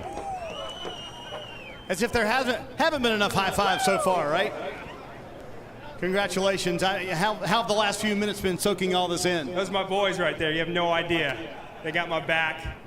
Where's the chalice? We got the chalice, boy? It's right there. Yes, you don't even know. The chalice has been protecting us all year. You have to explain the chalice. We don't even know what it is, man. We don't know what it means. An award given every week to someone on the crew for something excellent they did the week before. Fair way to say it. We got Tim has it this week, and it goes to someone that did a great job the last weekend. It's been a great item for us, a big boost. But I tell you what, coming back to Monterey here has probably been one of the best decisions this team, or I should say the whole organization at IndyCar has ever made. We got an incredible fan base here. You can tell there's car people here, there's racers that like coming out here, so it's been a total blast to drive this track. I've never been here before in my life. I know, before February to test. I'm so pumped, man. It's been an incredible place to drive, and the fan turnout's been amazing, so I've had a blast all weekend. I think you're going to want to come back here, but I want to ask you about the emotion setting in of now a two-time champion. I mean, has it even sunk in yet? I'll tell you, I haven't cried like that in a long time in my life. I was crying the whole lap coming in. I was so nervous to mess this up today. I can't tell you, I've not slept the last 2 weeks because these guys deserve this. They've done the best job, in my opinion. Everyone works hard in this paddock, but I think these guys have done the best job all year, and they deserve the championship. And I just didn't want to let them down was the thing. So I was just nervous about what would go wrong or what I would do wrong.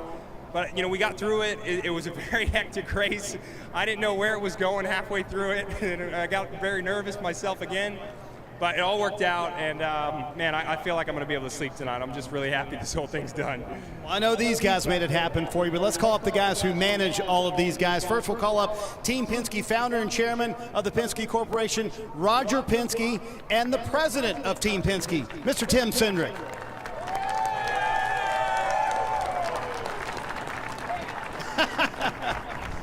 High fives are the theme of the day. Roger's giving high fives.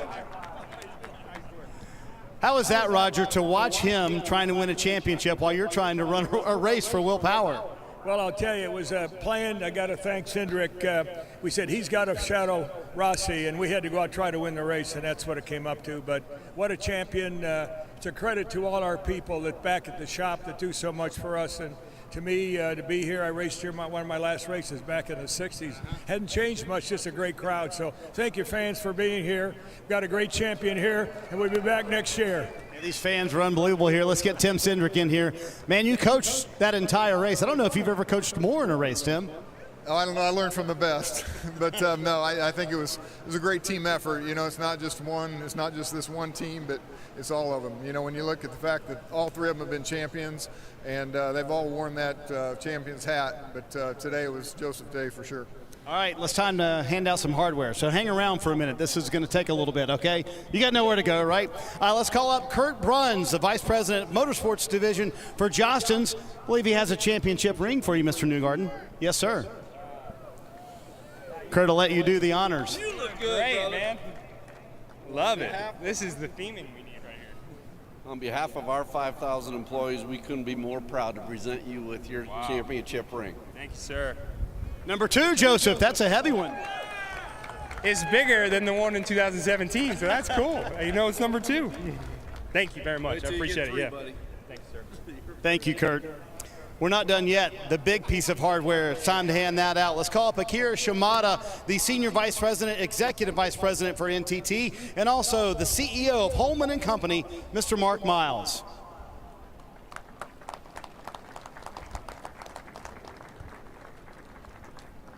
Mark, I'll let you do the honors.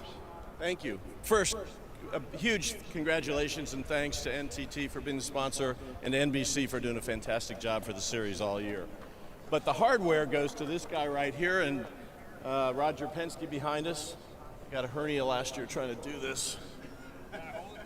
And be careful, you got it, and the lid will fall off. Congratulations, Joseph.